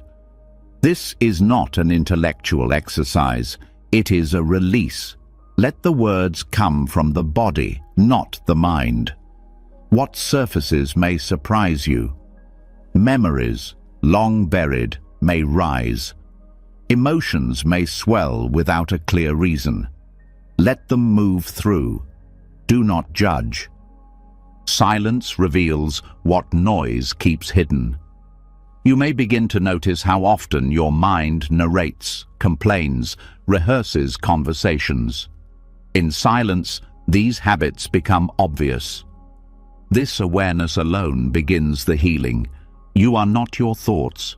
You are the awareness that notices them, and when they are seen clearly, they lose their grip. Each evening, you return to sitting. Let the day dissolve. Do not review it. Just sit. Let stillness have the last word. End with gratitude, not as a performance, but as a recognition. Gratitude for the chance to meet yourself without distraction. Gratitude for the breath, for the body, for the quiet that is always there beneath the noise. You sleep early. You keep lights dim. You reduce stimulation. You treat rest as part of the practice. In silence, sleep deepens. The nervous system recalibrates. Emotional tension begins to melt, not because you forced it, but because you stopped feeding it. By the second day, the silence may become difficult. Restlessness may grow. Old emotions may surface more intensely. This is not a sign of failure. It is progress. The system is clearing. Stay with it. Let the discomfort come. Sit with it. Walk with it. Breathe with it. You are not trying to fix anything. You are simply making space. On the third day, a shift may occur. Not dramatic, not loud, but real. A settling, a quiet clarity. You may find that you no longer need answers to your questions.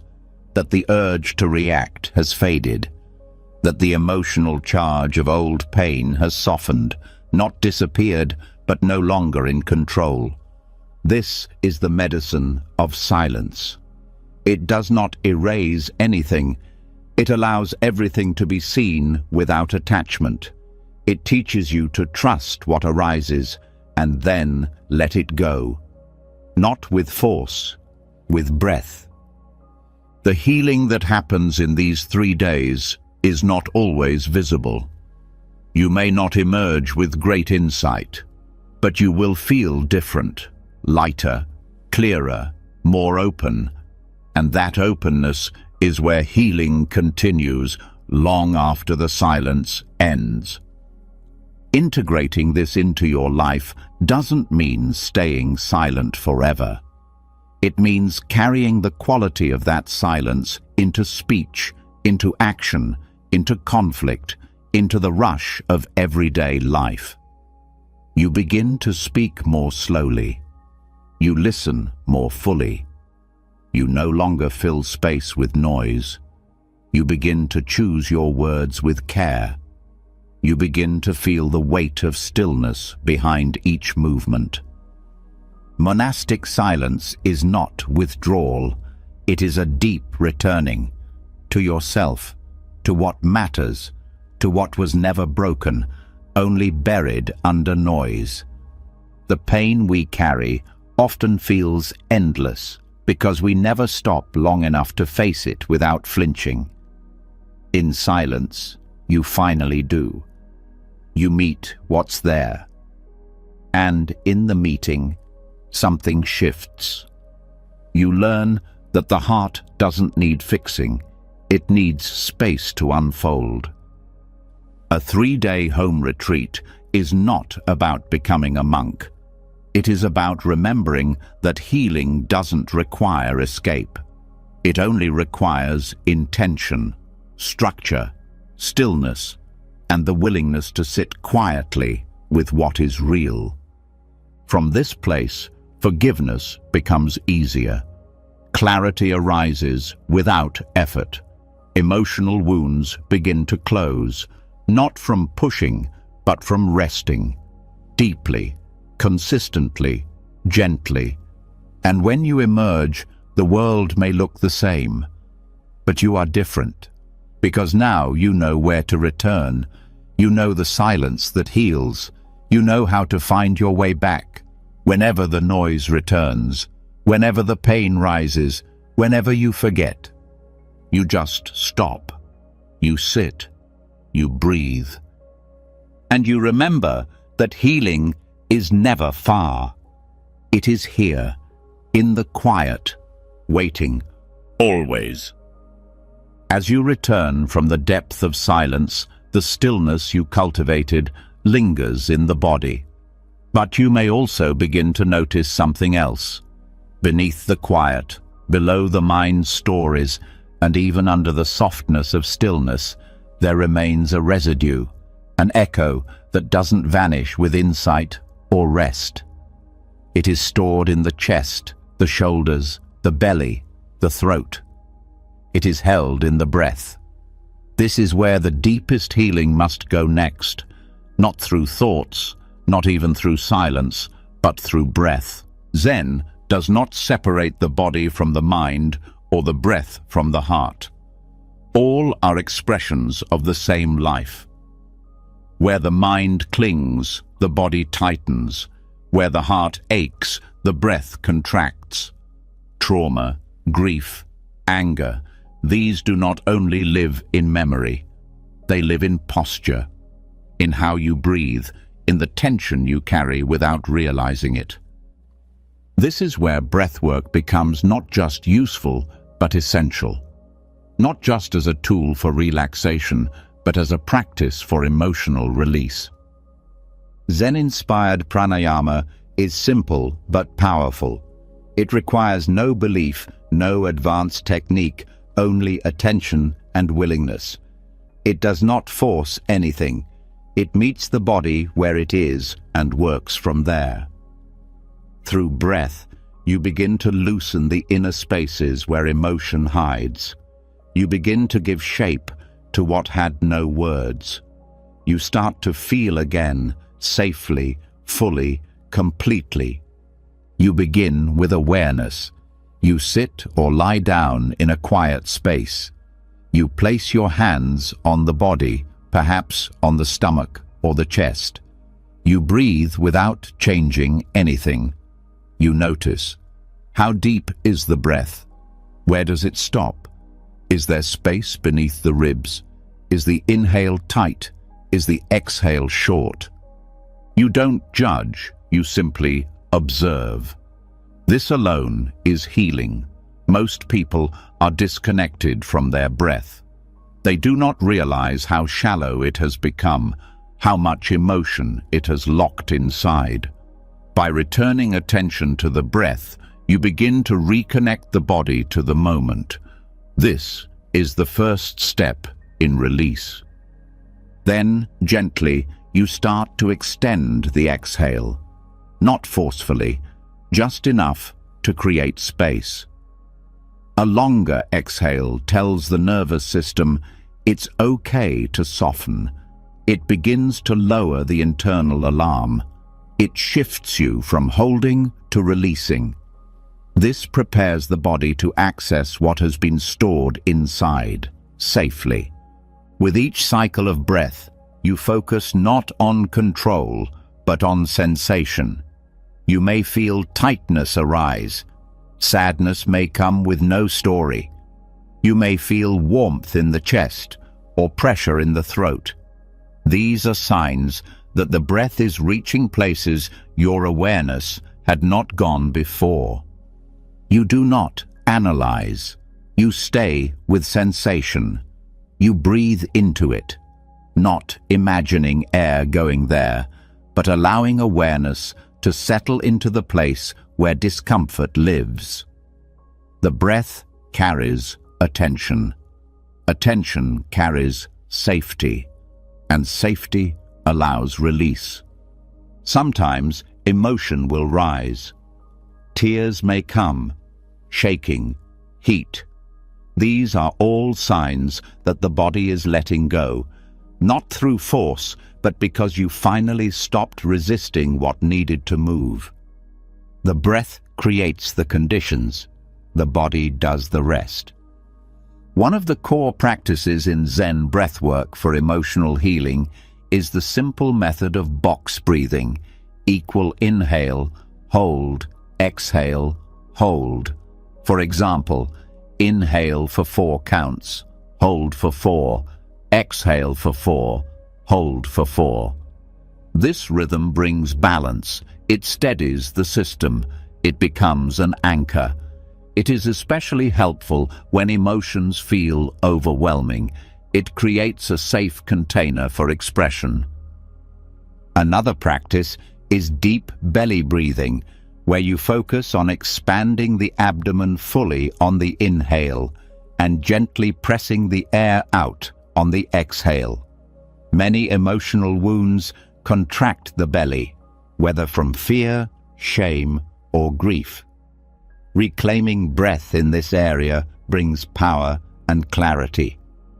You begin to feel grounded, supported from within. In Zen, breath is not separate from awareness. Each inhale is a beginning. Each exhale is a letting go. You can apply this directly to emotional processing. On the inhale, you welcome what is. On the exhale, you release what no longer needs to stay.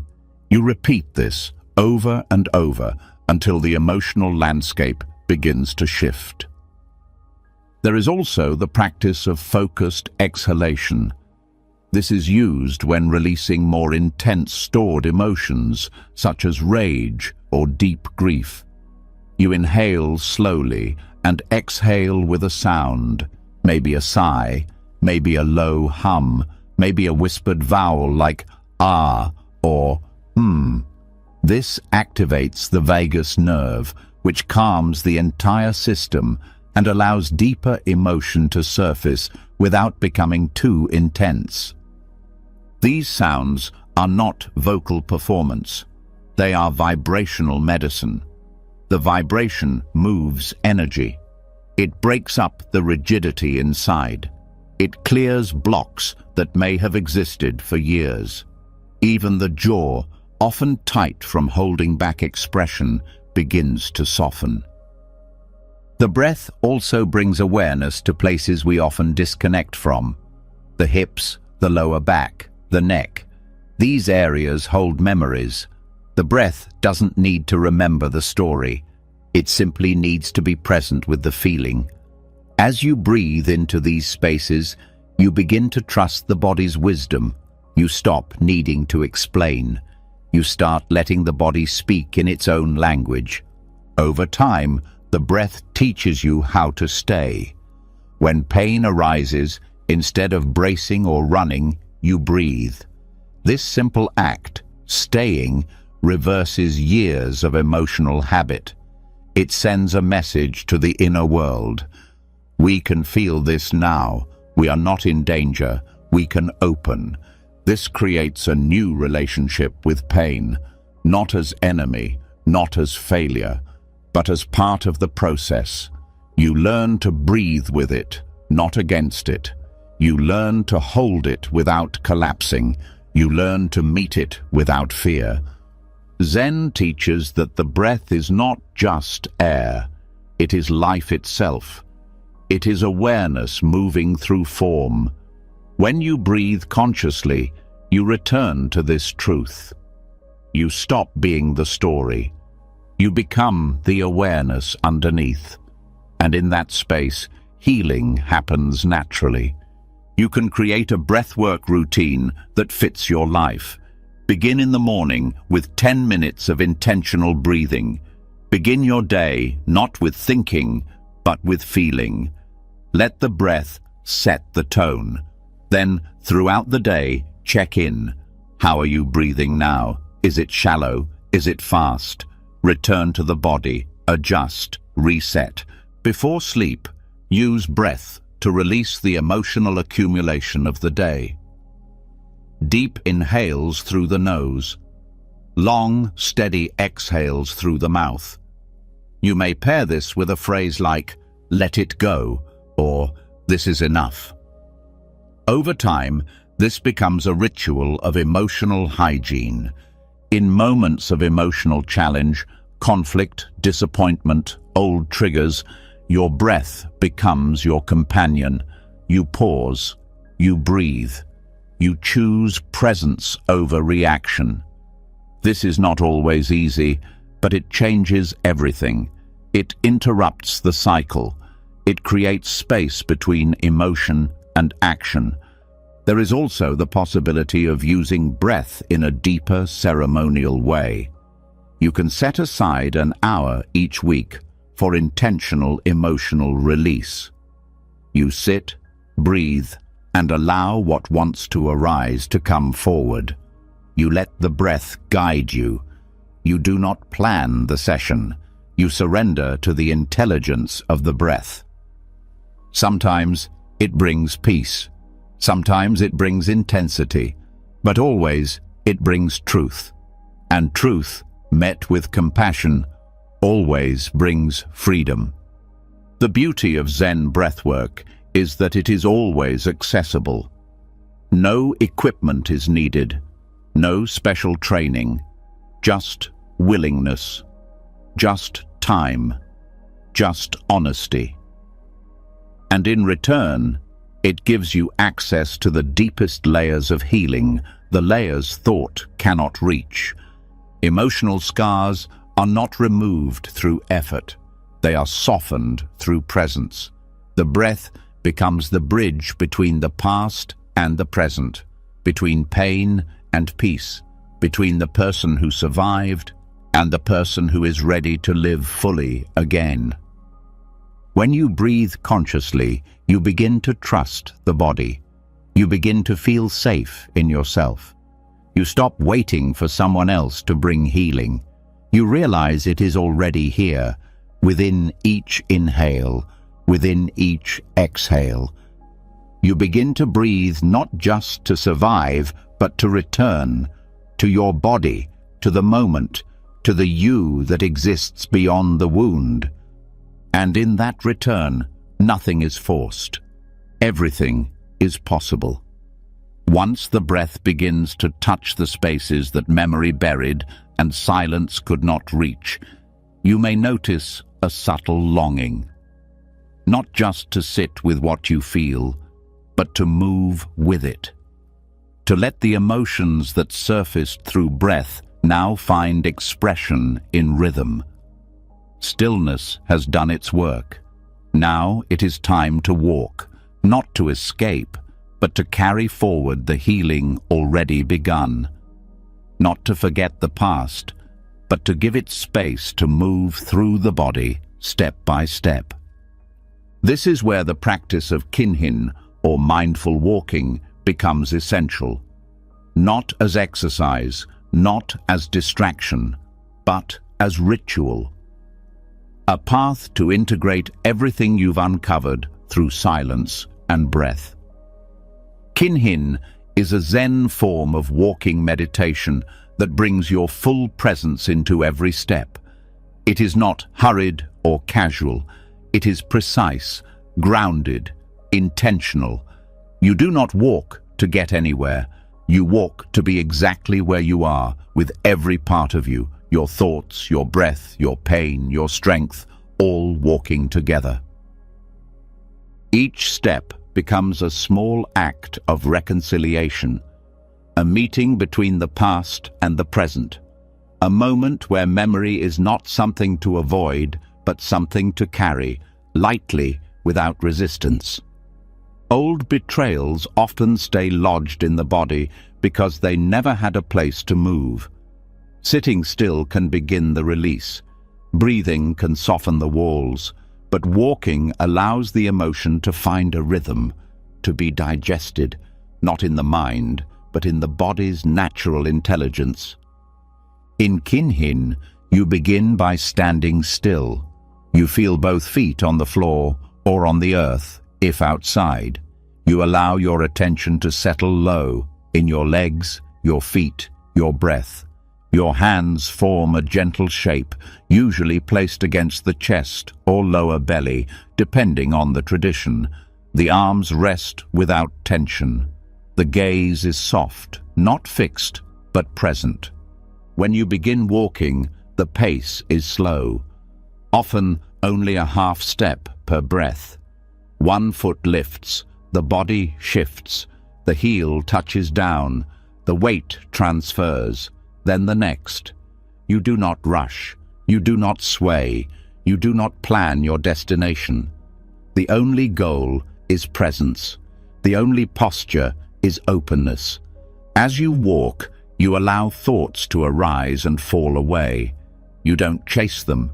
You notice them like you notice a breeze.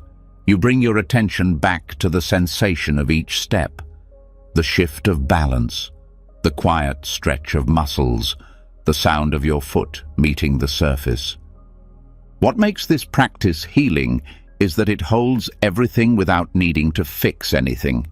If a memory comes, you walk with it. If a wave of sadness rises, you breathe and continue. You do not stop walking to solve it. You keep moving with care. This movement is not escape, it is transformation. Many old emotional wounds fester because they were held still, stuck in the same place in the body, the same loop in the mind. Kinhin does not suppress them. It gives them space to move. And when movement happens with full awareness, something begins to shift. The emotional charge begins to release, not all at once, but gradually, step by step. There is no need for dramatic catharsis. Healing here is subtle. You may not even notice it in the moment, but over time, you find that a wound you've carried for years no longer grips you the same way. The sharpness fades, the weight lightens. You've metabolized it, not by analyzing, but by walking with it, slowly, mindfully. You can make this practice part of your daily rhythm. Even 5 or 10 minutes of kinhin each day begins to reset how your nervous system relates to emotional pain. It becomes a gentle ritual, a way of checking in with yourself, of allowing the past to move through rather than build up. In moments when you feel overwhelmed, kinhin becomes a refuge, not because it takes the feeling away, but because it gives the feeling a path. You walk, not to escape, but to stay, not to fix, but to befriend. Your steps say, "I'm still here, I'm still breathing, I can keep going." Walking becomes a symbol of your capacity to hold what once felt unholdable. You are no longer frozen, you are no longer spiraling, you are simply here, one step at a time, grounded, aware, open. Kinhin can be practiced indoors or outside. Both have value. Indoors offers containment and focus. Outdoors offers connection with nature, which deepens the process. Wind, sun, air, all remind the body that it is part of something larger. When you walk outside, you begin to sense how your pain is not isolated. It is part of the human experience, and being part of something greater helps soften the edge of isolation. When walking in nature, you begin to notice how everything moves in cycles. Leaves fall, water flows, light shifts. Nothing stays stuck.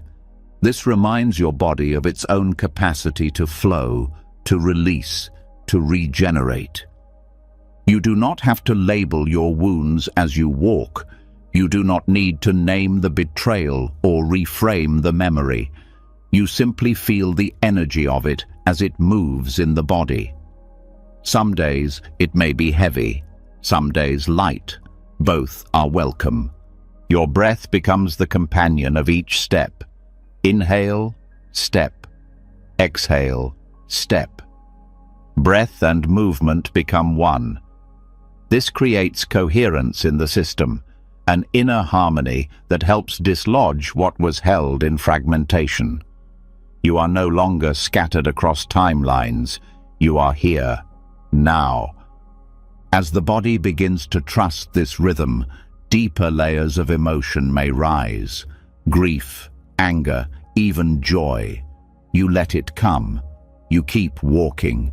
There is no need to pause or suppress. This is how emotion moves. This is how it leaves the body, through rhythm, presence, and patience.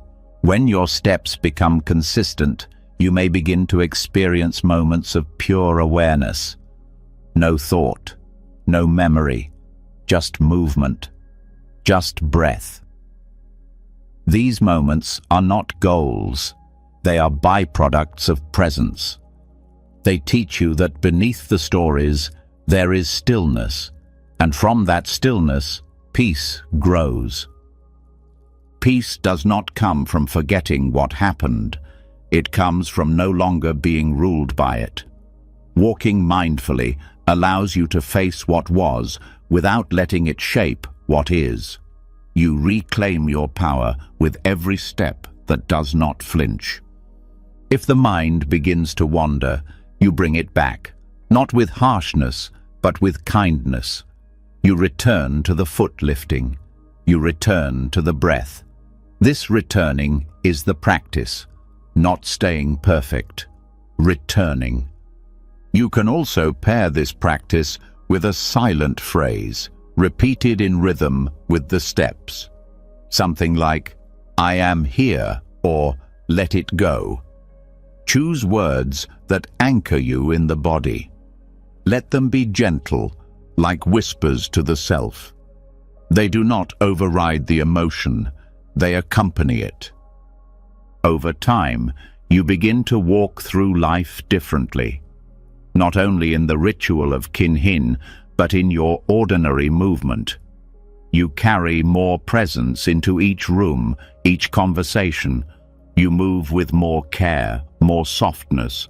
You speak with more attention. You listen with your whole body. This is how Kinhin reshapes not only your relationship with past wounds, but your relationship with the present moment. You become more aware of how emotion moves. You stop fearing the days when grief rises.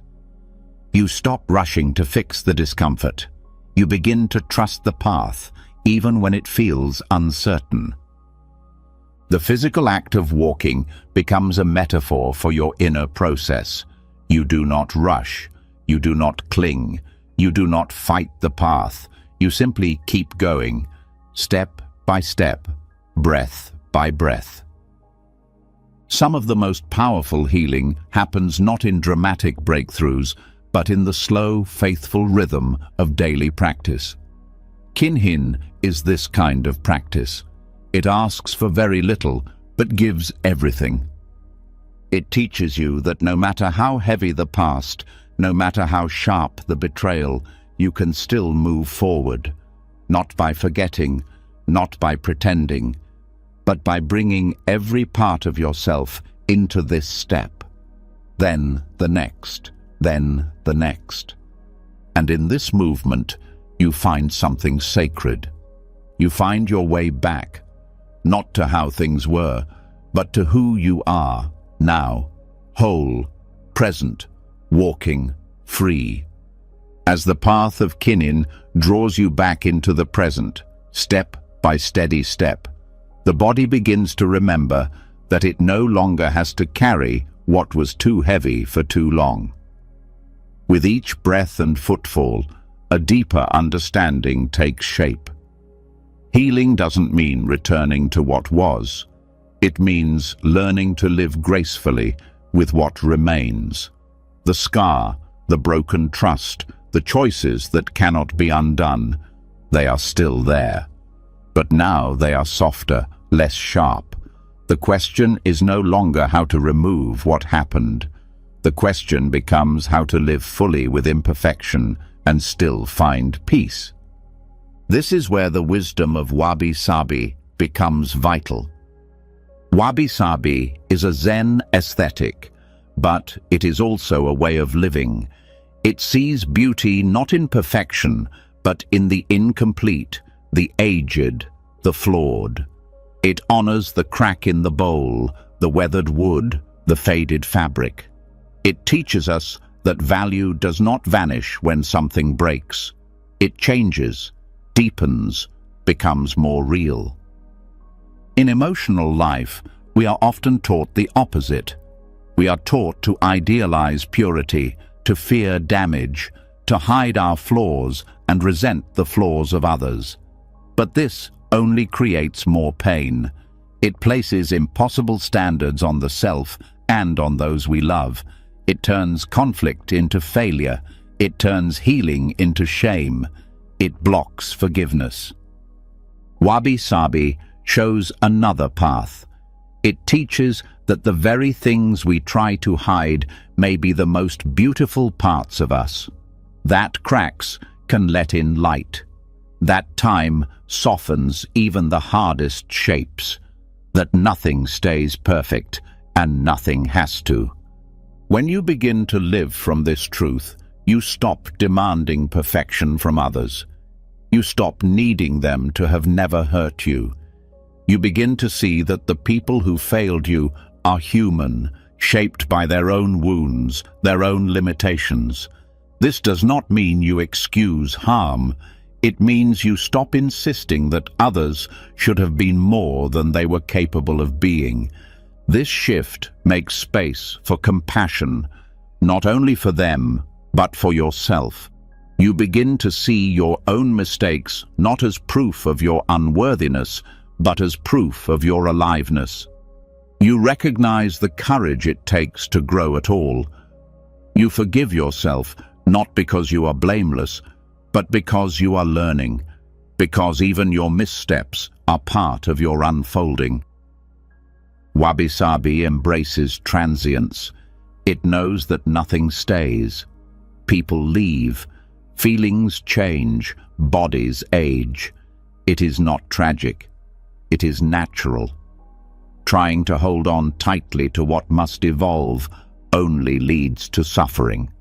But when you begin to relax into impermanence, you find peace. You stop trying to freeze moments. You let them pass. You let life move. Forgiveness becomes possible when you stop insisting that what hurt you should never have happened, that your story should have been cleaner, that your family, your relationships, your own heart should have followed a perfect script. None of them did. None of them will. And that's okay. This is not the same as giving up. It's giving in to life as it is, letting go of what could have been, making peace with what is. You begin to say, "This is the truth of my life, and I will live it fully, not in spite of its mess, but because of it." Wabi-sabi also shifts how we define beauty. We start to admire what is real, the face that shows time, the voice that trembles, the story that doesn't resolve neatly. We stop hiding our scars. We stop performing perfection. We start showing up as we are, and in doing so, we allow others to do the same. This creates safety, and in safety, emotional release happens. Grudges soften. Expectations melt. The tight, painful grip of judgment towards self and others begins to loosen. You might start seeing beauty in things you once rejected, in people you once resented, in parts of yourself you once disowned. You begin to hold space for contradictions, for the mother who was both loving and absent, for the partner who tried but couldn't stay, for the version of you who made mistakes because they didn't know better. This is forgiveness through wabi-sabi. It is not dramatic. It is not always loud. It unfolds quietly, gradually, like moss growing on stone, like tea stains on your favorite cup. It becomes part of your life, subtle, unpolished, and real. You can bring this into your daily space by surrounding yourself with reminders of imperfect beauty. A chipped bowl you still use with care, a wrinkled photograph you keep without cropping, a handwritten note full of smudges. Let these items become part of your practice. Let them teach you to see value in wear, grace in the incomplete. You can also begin speaking to yourself with the same tone. Instead of harsh correction, offer gentle observation. Instead of demanding improvement, offer patience. You are not a project. You are a garden, sometimes overgrown, sometimes blooming, always worth tending. Relationships begin to change when you live this way. You stop expecting people to meet every need. You allow space for misunderstanding, for disappointment, for repair. You start to prioritize presence over performance. You forgive more easily, not because pain doesn't matter, but because connection does. And when you truly forgive through wabi-sabi, it doesn't mean the wound disappears.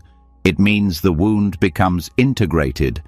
It becomes part of your story, not something that defines you, but something that shaped you. You don't have to love the pain, but you begin to love the person you became because of what you've lived through. This allows a different kind of peace to emerge. Not the peace of resolution, but the peace of acceptance. A peace that holds everything, the joy and the sorrow, the clarity and the confusion, the right choice and the regret. You learn to stop waiting for the perfect moment to begin living. You begin now as you are, with what you have. You look around and find meaning in the uneven, the ordinary, the unfinished. Wabi-sabi teaches you that life is not found in the flawless image, but in the moment when someone shows you their cracks and lets you see inside. When someone lets you in, not at their best, but in their realness. That moment is sacred, and you begin to realize that offering your own vulnerability is not weakness. It's a gift. You don't have to be whole to be worthy. You don't have to be healed to be loved. You don't have to be perfect to offer peace. You just have to be honest, present, open. This is how forgiveness becomes natural, not a task, not a struggle, but a way of being, a soft gaze, a loosened grip, a quiet yes to the reality of things. You stop asking life to be different. You start seeing the beauty in what is. And from that vision, true emotional release begins, not as an escape, but as a homecoming. To the version of you who tried, to the ones who failed you, to the world that hurt and healed and carried you all at once. Wabi-sabi does not fix, it honors, and in that honoring, it frees. Once you begin to see beauty in imperfection and allow forgiveness to grow from acceptance rather than resolution, another truth quietly reveals itself. Some of the pain you carry was never yours to begin with. Some wounds run deeper than personal history. They live in the background of your decisions, your relationships, your reactions, passed through silence, shaped by culture, carved into family patterns. These are not only your stories, they are echoes. They belong to generations before you. This is the realm of ancestral trauma, and Zen offers a unique path to meet it, not through the mind, but through the voice, not through conversation, but through vibration. Here, ancient chanting becomes more than ritual. It becomes a tool for transformation, a bridge between what was and what can be healed. Chanting in Zen is not about performance. It is not entertainment. It is repetition with reverence. Each syllable is intentional. Each sound is a thread that weaves the present with the past. Through the act of vocal vibration, the body becomes a conduit for release. The voice becomes a channel not only for personal prayer, but for generational cleansing. When you chant, you engage the whole system: breath, sound, body, memory. This full engagement makes it possible to access patterns that were buried not by you, but before you. Patterns of fear, of silence, of shame. Energies passed from parents to children, unspoken but deeply felt. Chanting does not require you to know the full story. You don't need detailed knowledge of your family's past. The work happens on another level. Sound works in the places words cannot reach. The vibration of chanting moves through the chest, the gut, the jaw, the exact places where emotional memory is stored. These are the same spaces that carry the tension of stories never spoken. You begin with one chant, a simple phrase repeated with sincerity. It may be in Pali, Sanskrit, or Japanese. The words themselves are less important than the devotion behind them. You choose one that resonates. Something ancient, something steady. Then you sit, you breathe, and you begin. At first, the voice may feel small, uncertain, but as you continue, the sound deepens. You feel it resonate in the bones, in the spine. Over time, the vibration moves emotion. You may feel warmth, shaking, tears. You may hear your own voice in a way that feels unfamiliar, more honest, more raw. This is the sound of something moving through you, something leaving that never belonged. Zen chants are often repeated many times. This repetition is not mindless. It creates rhythm. Rhythm helps the nervous system regulate. It settles the chaos inherited from generations of fear. It calms the patterns of reactivity that were modeled by those who came before you. You begin to understand how much of your emotional life has been shaped by people you never met. This understanding doesn't come through analysis. It comes through direct experience. As you chant, insights may arise, not always as thoughts, but as feelings, memories, realizations. You start to notice where your pain matches someone else's in your family. You see the same patterns repeated, and in this seeing, something opens. Not blame, not guilt, just truth. Gentle, honest truth. That truth brings freedom, because when you recognize that some of your emotional weight is inherited, you also realize that you can stop passing it on. You don't have to continue the cycle. You can become the point where it ends. Not by force, but by presence. Not by rejecting the past, but by honoring it and letting it go. Chanting helps this letting go because it bypasses the mind's defenses. The rational mind may resist change, but the voice does not lie. It carries energy out of the body. It breaks through the frozen places. It returns breath where there was holding. When practiced regularly, chanting becomes a kind of spiritual cleansing. You begin to feel lighter, more grounded. Relationships shift. Reactions change. You stop echoing the wounds of those before you and start creating new responses, ones based on awareness rather than repetition. You can incorporate chanting into your daily practice. Even 5 minutes in the morning can shift the tone of your day. It centers you, it connects you to something older than your pain, and it gives you the strength to show up differently in your life. To go deeper, you can create a small ritual dedicated to ancestral healing. You light a candle, place a photo or symbol of your lineage nearby, and begin chanting with the intention to heal not just yourself, but those who came before and those who will come after. This intention expands the impact of your practice. It becomes a gift not only for you, but for everyone connected to you through blood or care. Zen does not ask you to fix your ancestors.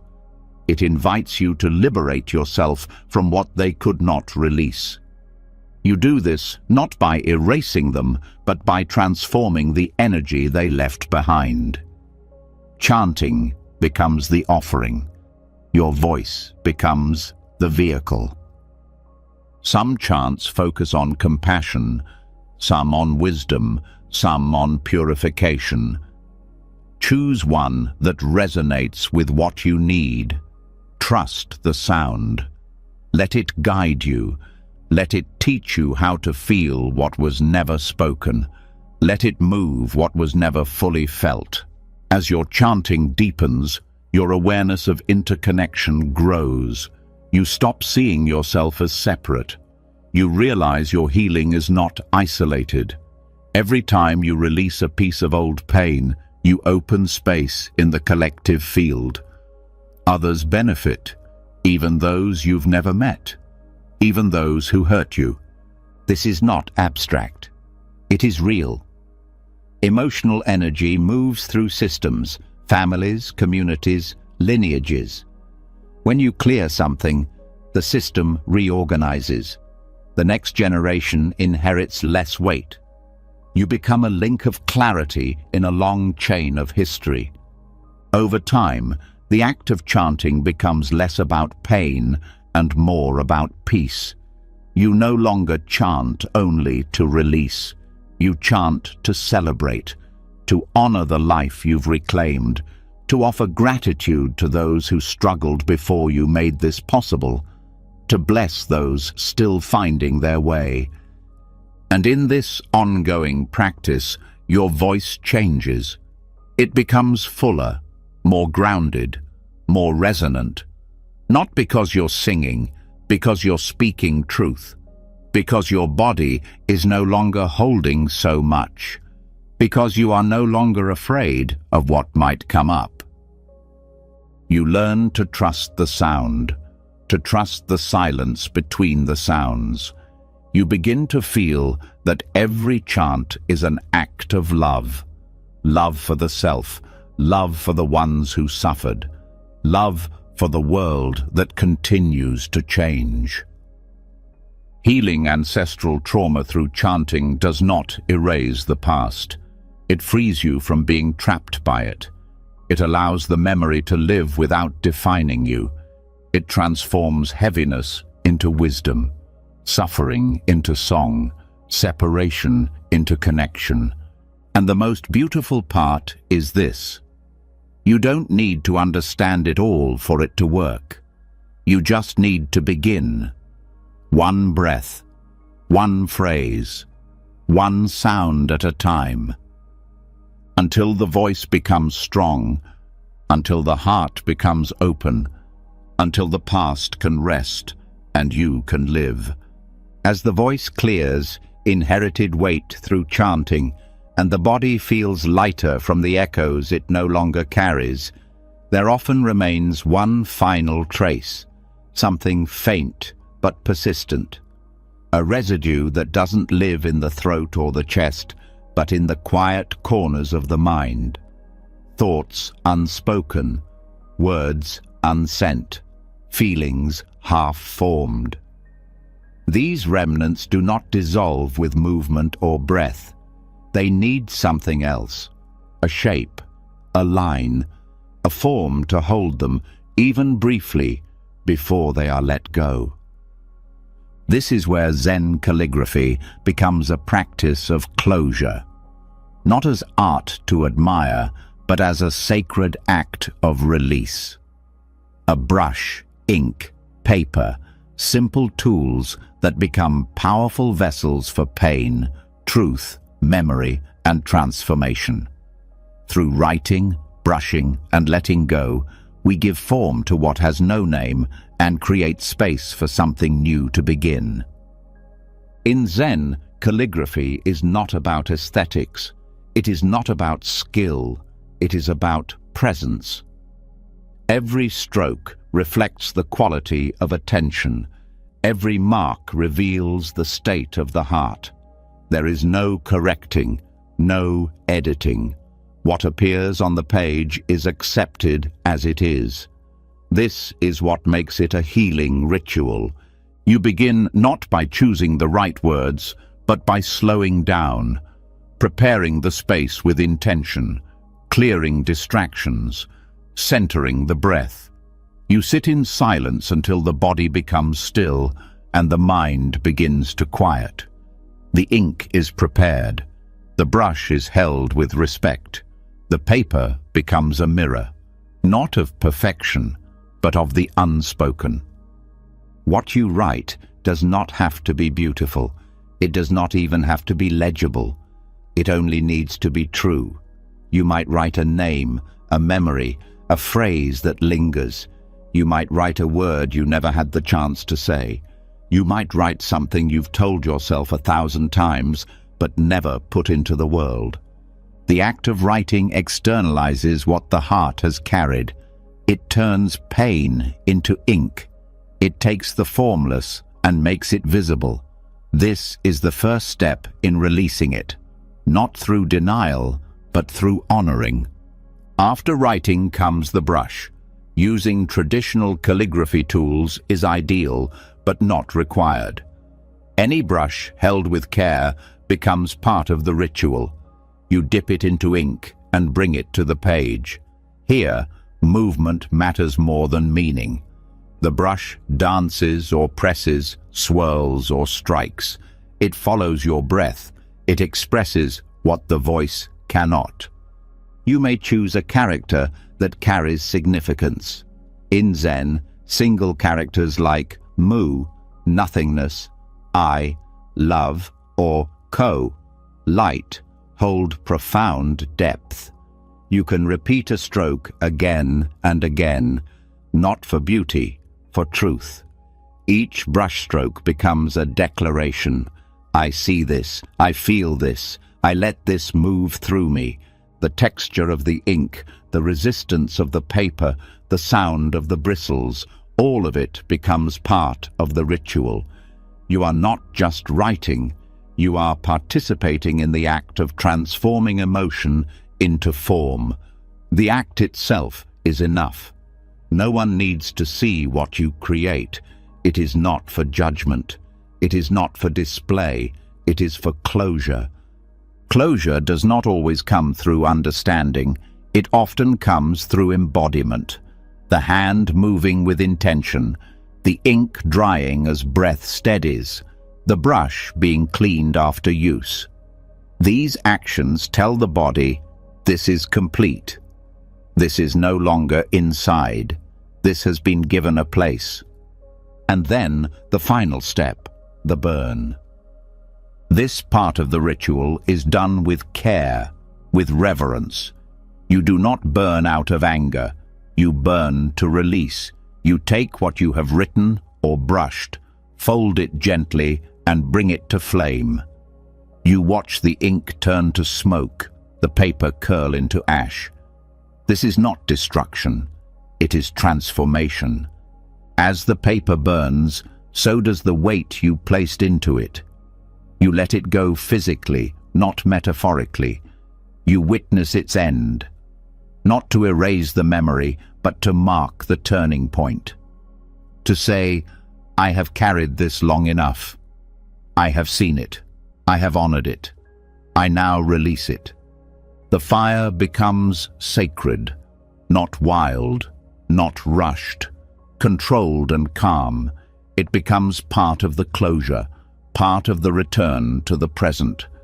This ritual can be repeated as needed. There is no limit to what can be written and released. Every moment of unresolved tension, every unsaid word, every lingering story, each one has a place on the page. Each one has a right to be honored, and each one, once honored, can be set free. You may begin to make this part of your regular practice, weekly, monthly, during times of transition or emotional heaviness. It becomes a way to stay clear, a way to process instead of store, a way to move through emotion instead of around it. Over time, the relationship to writing changes. It becomes less about expression and more about presence. You begin to feel when something needs to be written, even before the mind fully names it. The hand moves before the thought forms. The body knows when it's time to release. This intuitive relationship with ritual builds trust in yourself. You learn that you can face what arises without being overwhelmed, that you have the tools to meet emotion with care, to give it form, and to let it go. Calligraphy becomes your companion. The brush becomes your ally. The page becomes your confessional, and the fire becomes your final act of love. You do not rush these rituals. You allow space. You allow feeling. You let the process unfold, not as performance, as healing. And in the space left behind, after the ink, after the burn, there is something else. Silence, lightness, peace, a sense that something important has been completed, that what needed to be seen was seen, that what needed to be honored has been given its place. This peace is not loud. It doesn't shout. It settles in the heart like warm air. It reminds you that closure is not forgetting. It is seeing clearly, feeling fully, and then choosing to move forward. Zen teaches us that every stroke of the brush carries the whole of who you are in that moment. You don't need to wait until you feel ready. you simply begin, as you are, with what is present, and you let the ritual do its work. Over time, you may look back on these moments, not with pain, but with gratitude, for the time you sat, wrote, breathed, burned, for the courage to face what was inside, for the beauty of releasing with your own hands. This is the Zen calligraphy of closure, a practice that honors the past without holding it, a ritual that clears the heart, a doorway that leads not back, but forward, toward space, toward peace, toward renewal. One page, one brush, one flame, and everything begins again. After releasing old stories through ink and fire, after turning emotion into motion and allowing the body to witness its own freedom, something quieter arrives. Not a thought, not a feeling, just a natural slowing down, a soft fade into stillness that no longer feels like avoidance, but like rest. And yet, rest itself must also be approached with care, because even sleep can be a continuation of healing if entered with awareness. This is where Zen offers another path, the practice of preparing for sleep, not as an afterthought, but as a sacred transition. In the same way that a monk bows before entering the meditation hall, the process of going to bed can become an intentional ritual, not just a time to recover, but a time to integrate, to let the body and heart absorb everything the day has stirred and settle into peace without needing resolution. Monastic sleep practices are not complex. Their power lies in consistency and presence. The day's end is seen as just as important as its beginning. How you end the day influences the quality of your rest, the texture of your dreams, and the state of your emotional body when you rise. Begin with the space. A monk's sleeping quarters are simple, free of excess. This isn't about denial, it's about minimizing what pulls attention outward. Soft lighting, clean linens, neutral colors. Every detail is a message to the nervous system. Here, you can let go.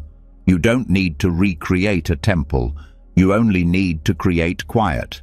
Next is rhythm. Monks follow a steady schedule, and that rhythm itself becomes a signal for safety.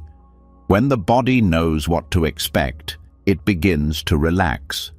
You can bring this into your life by setting a regular time to wind down, not just to fall asleep, but to begin the transition. That shift matters more than people realize. It tells the body, we are safe now, we can rest. Before bed, incorporate a cleansing ritual. This might be a shower, a warm cloth on the face, or simply washing the hands with presence. Water carries symbolism across traditions. It purifies. In Zen, it also wakes the senses gently. Even a short moment of cleansing helps mark the shift from activity to stillness. It's a physical way of letting go. Silence is part of this. Reduce input. Screens, loud voices, mental stimulation. Noise keeps the nervous system alert. Silence invites the body to listen to itself again. If you live in a noisy place, use white noise, natural sounds, or even the steady rhythm of your own breath as a gentle anchor. Lighting also plays a role. Monks rise and sleep with the sun. You may not have that freedom, but you can mimic it. Dim lights an hour before bed. Avoid bright screens. Light signals wakefulness. Darkness signals melatonin release. This isn't spiritual, it's physiological. But honoring the body's design is spiritual in itself. Now, bring the body into stillness through movement. Just 5 to 10 minutes of slow, mindful motion, gentle stretching, soft forward folds, hip openings, signals to the muscles that they're safe. Emotional energy, especially if unresolved, tends to settle in the joints and tissues. Nightly movement allows this energy to disperse without analysis. You are saying, with every motion, I am not fighting the day, I am releasing it. A seated meditation can follow. It doesn't need to be long, just enough to shift from doing to being. Sit with eyes closed, let thoughts come and go. Focus on the breath. Each inhale welcomes the day's experience. Each exhale releases what's no longer needed. You don't need to process everything. You only need to be with it. A simple practice is to review the day with neutral awareness, not judgment, just observation. Where was I present? Where did I react? What did I carry that I no longer need? This review becomes emotional digestion. Without this step, thoughts and emotions often show up in sleep in disorganized ways. With it, they integrate. Chanting can also be used here. A soft, repetitive phrase, something grounding. This helps regulate breath and invites the heart into a softer rhythm. Mantras or phrases like I release, this is enough, or all is welcome can guide the mind into surrender. Then comes the breath itself. In Zen-inspired sleep rituals, breath is not controlled, but observed. You lie down and feel each inhale expand the body and each exhale soften it. You notice where the breath is smooth and where it's tight. You don't force change, you simply witness. And in the witnessing, the breath begins to deepen naturally. A powerful technique for nighttime is 4 to 7, 8 breathing. Inhale for 4 counts, hold for 7, exhale slowly for 8. This rhythm helps quiet the mind and triggers the parasympathetic nervous system. It slows heart rate, reduces blood pressure, and prepares the body for true rest, not just unconsciousness, but restorative sleep. As you settle, introduce gratitude, not as a concept, but as a felt experience. Think of 1 or 2 things from the day that opened your heart, even briefly. It could be a kind word, a quiet moment, a deep breath. Let yourself feel it again. This shifts emotional focus from what went wrong to what supported you. Gratitude is not about ignoring pain. It's about creating space around it. If emotion arises during this time, you allow it. Tears before sleep are not a problem. They are a release. You do not need to explain or understand what surfaces. You meet it with breath, with stillness, with compassion. This is what emotional integration looks like, not fixing, but including. If thoughts persist, you give them shape. Keep a small notebook nearby. Write a word, a sentence, a phrase, just enough to say, I see you. You don't need to stay in my body tonight. You have a place now. Then return to the breath. You can also place one hand on the belly and one on the chest. This connects the mind to the body again. You feel the rise and fall. You become present without effort. You remind yourself that you are held, not by ideas, but by your own awareness. Before sleep, a final bow can be offered, not outward, but inward. A bow of the heart. A silent gesture of acceptance for the day, for your efforts, for your mistakes, for what was left unfinished. A bow to the moment as it is. Then you sleep. No music unless it's deeply calming, no lights unless they are soft and low. You let your breath guide you into rest. You do not try to sleep, you allow it. Over time, this process becomes a rhythm, not a strict rule, but a gentle pattern. The body learns it. The mind begins to relax earlier. Emotional processing becomes quieter. Dreams shift. You begin to wake not just rested, but integrated. What was stirred during the day has found a place during the night. What you couldn't say found breath. What was held in tension was softened in stillness. You are no longer carrying yesterday into today. These rituals do not promise perfect sleep. Life is not always peaceful, but they offer consistency. They offer support. They offer a return. Zen teaches that how you do anything is how you do everything. How you close the day reflects how you move through life. Are you rushing, avoiding, or are you willing to meet the moment, even as it ends? Sleeping like a monk means meeting the night with the same presence you bring to practice. It means letting the body do what it knows how to do: rest, recover, repair. It means trusting that peace is not the absence of effort, but the presence of care. You rise in the morning not from escape, but from integration. You begin again, steady, soft, whole. And the day ahead carries something new, not because it is perfect, but because you are finally rested enough to meet it fully. Waking up rested, clear, and emotionally lighter is not just a result of physical sleep. It's what happens when the day has been honored, the heart has been tended to, and nothing was left unacknowledged. But even when the breath has softened and the nervous system is calm, there may still be one final resistance deep inside. A clinging, a quiet refusal, not always loud, but persistent. The mind might still whisper, "Not yet, not that person, not that pain." Forgiveness, for some, still feels out of reach. At that point, Zen offers something both humbling and profound: the 5 remembrances.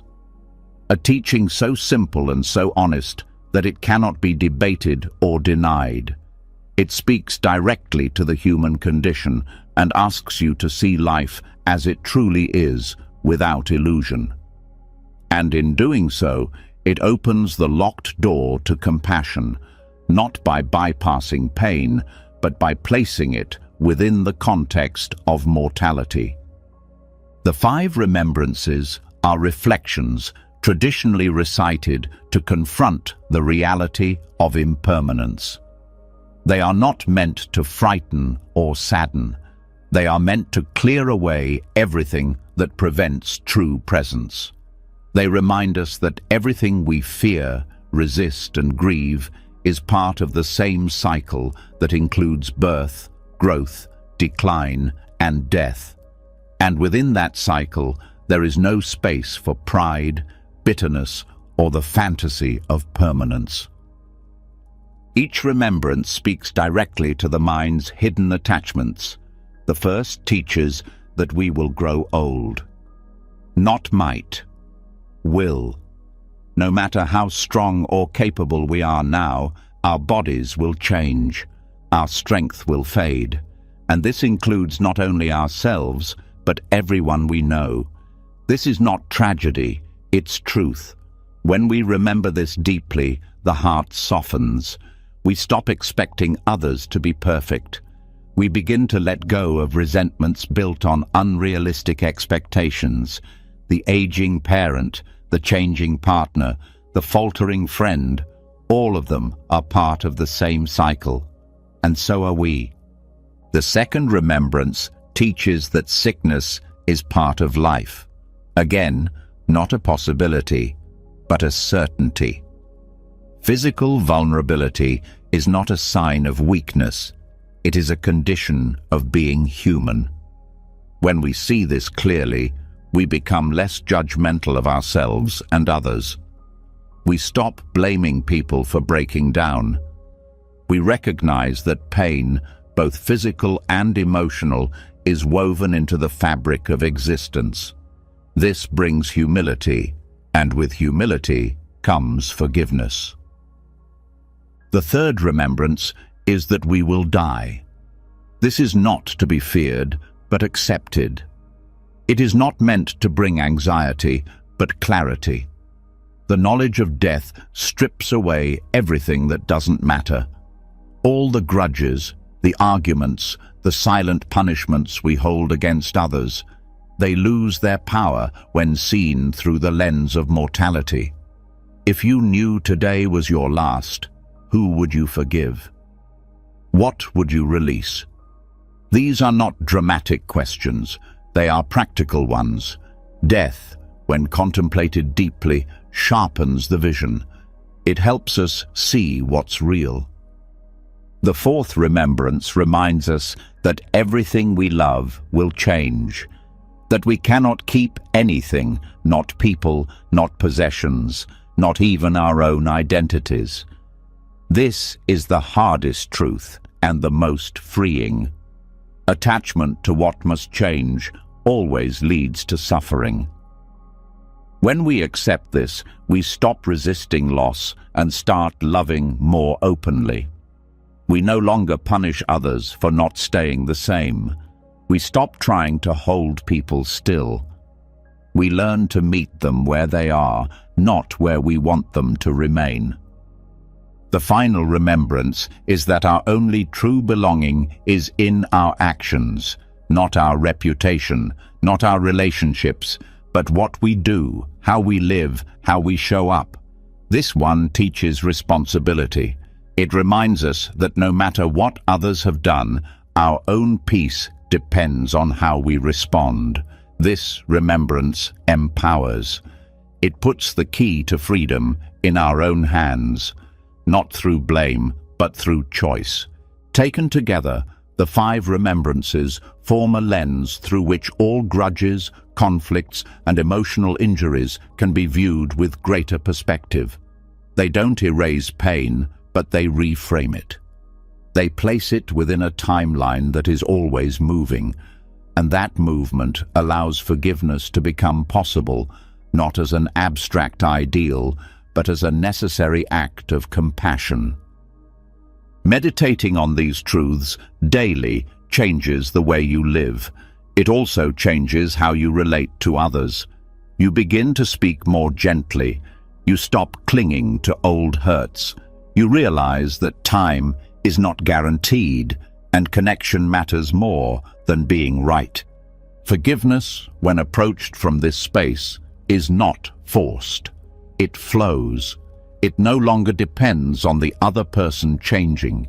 It no longer depends on apology or agreement. It becomes an offering you give because your heart has been opened by reality. You begin to see the people who hurt you as temporary beings, just like you, struggling, afraid, doing their best with what they've carried. Their actions, while not excused, are placed in a context, a wider view, and in that view, you see that punishing them in your mind only punishes yourself. This shift does not make you passive, it makes you wise.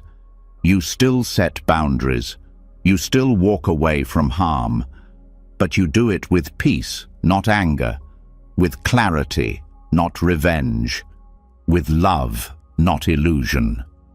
The practice of the 5 remembrances can be as simple as reading them aloud each day, sitting quietly after each one, letting it land not in the mind, but in the heart. Or you can write your reflections, noticing where resistance shows up. You can ask, where am I still pretending permanence exists? Where am I still holding pain because I think there's more time to fix it later? Sometimes you may feel sadness as you sit with these truths. That is not failure. That is the beginning of letting go. The sadness shows you where you've been gripping life too tightly. The tears wash away what no longer needs to be defended. You can also extend this practice into conversation, speaking to loved ones with these truths in mind, not making speeches, just choosing words that reflect your deeper awareness, saying, "I appreciate you," instead of waiting, saying, "I forgive you," without needing a response, saying, "I see your effort even when it's imperfect." Living from remembrance is not dramatic. It's quiet. It's choosing what matters. It's letting each interaction be informed by the truth that none of this lasts. And in that truth, nothing is wasted. Every moment becomes a chance to connect, to release, to heal.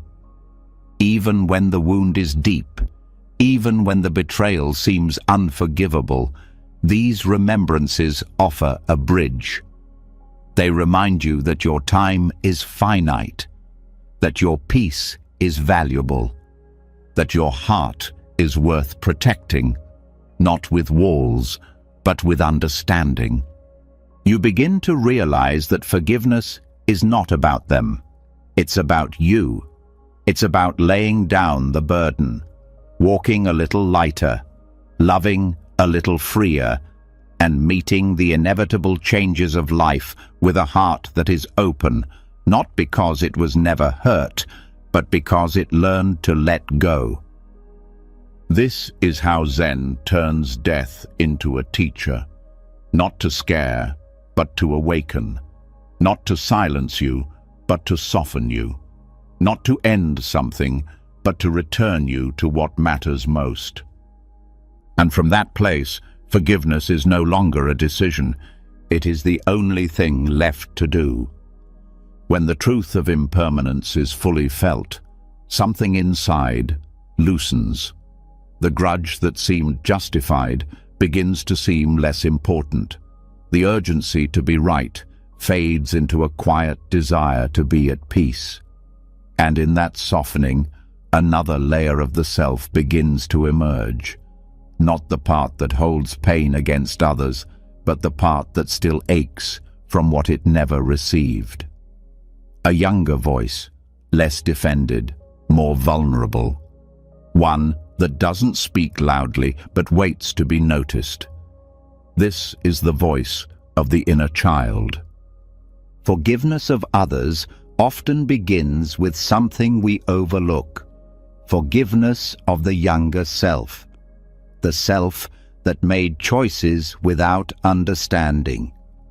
That endured things too heavy to process. That developed defenses not out of defiance, but survival. That self doesn't need judgment or analysis. It needs presence. And in Zen, presence begins with stillness. Seated meditation becomes the space where that younger self can be seen again, not as a memory, but as a living part of the emotional body. Still there, still waiting. Zen doesn't treat this part of you as a problem. It treats it with reverence. In silence, there is room for the child within to speak without being interrupted, ignored, or pushed away. The practice begins not with effort, but with intention. You sit not to fix, but to meet. You ground the body. You find the breath. You allow the thoughts to slow, not by resisting them, but by letting them pass. You open the door to what arises naturally. Sometimes it's quiet, sometimes it's chaotic. You sit with both. Zen teaches that the body remembers what the mind forgets. In meditation, the sensations that rise are often more honest than thoughts. A tightness in the throat, a flutter in the chest, an ache in the belly. These are not random. They are echoes. You sit and listen, not with the ears, but with attention. That attention becomes the new parenting, the nurturing that was missing. You do not need to recall every memory. You only need to respond with care to whatever surfaces. If an image arises, a moment from childhood, a face, a phrase, you acknowledge it without judgment. If emotion stirs, tears, frustration, longing, you make space for it. You breathe with it. You let it complete its arc. This is what the inner child needed all along, a steady, loving presence, not answers, not perfection, just someone to stay, someone to see them and not turn away. Meditation allows you to become that person. Each time you sit, you show the younger self, I'm here now. I won't rush past you. I won't explain you away. I won't shame you for being hurt. This relationship, built slowly over time, begins to rewrite the emotional wiring. The nervous system learns it doesn't have to stay in alert mode. The heart begins to trust again.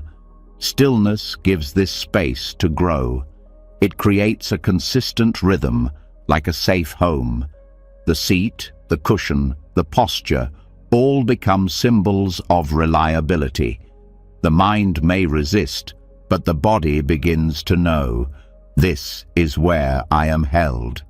In that holding, reparenting becomes real, not through force, but through consistency. You begin to talk to yourself differently. The inner dialogue softens. The harshness loses its grip. You stop repeating the critical voices you inherited. You start to speak from kindness, not as a performance, but as your new language. One powerful meditation practice for healing the inner child is to sit with the breath and visualize the younger self nearby, watching you, sitting close. You don't need to speak. Just be there. Let them feel your presence. Let them see that you are safe now, that you are not abandoning them again. Over time, this creates deep emotional repair. Another approach is to place one hand on the heart and one on the belly as you sit. This physical gesture communicates safety. It grounds the body. It reassures the parts of you that felt unseen. You breathe deeply and remind the body, we are okay now.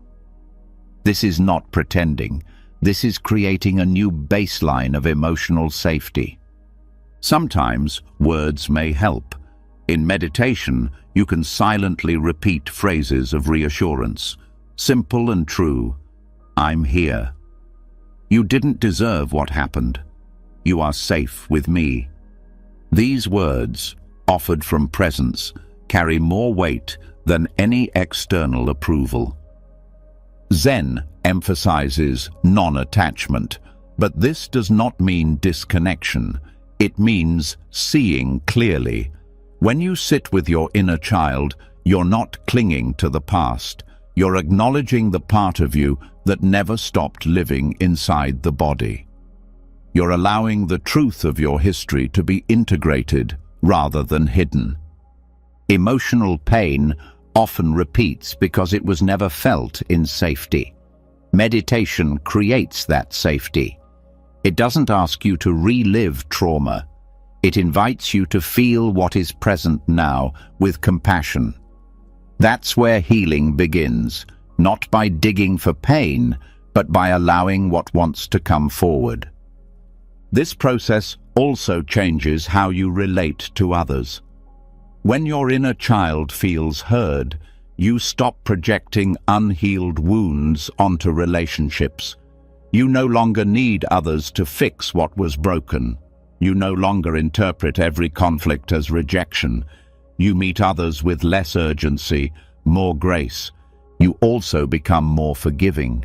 You see how others carry their own inner children. You begin to notice when someone's anger is really fear, when their distance is really old pain. This doesn't mean you accept harmful behavior. It means you understand it without adding more harm. Meditation becomes the place where you reconnect with the self before the world taught you to hide. The self that still wants joy, connection, and safety. You don't have to become someone else to heal. You have to return. Stillness teaches that everything you've been searching for, approval, love, clarity, has always been inside you, covered perhaps, but not lost. Each session becomes a reunion, a returning to the parts of yourself that once had to go quiet in order to survive. And in your quiet presence now, they are welcomed back. They are reintegrated. They are no longer exiled within your own heart. You may begin to notice small shifts. You speak to yourself more kindly. You breathe more deeply in difficult moments. You no longer collapse at criticism. You begin to stand not from defense, but from self-knowing. That self-knowing comes from sitting, from staying, from choosing to be with yourself over and over again. No one else can do this for you. But once you learn how, you carry it everywhere. The seat, the breath, the inner dialogue, they go with you. You begin to parent yourself in real time, during stress, during conflict, during loneliness, and with each moment of care, the inner child heals a little more.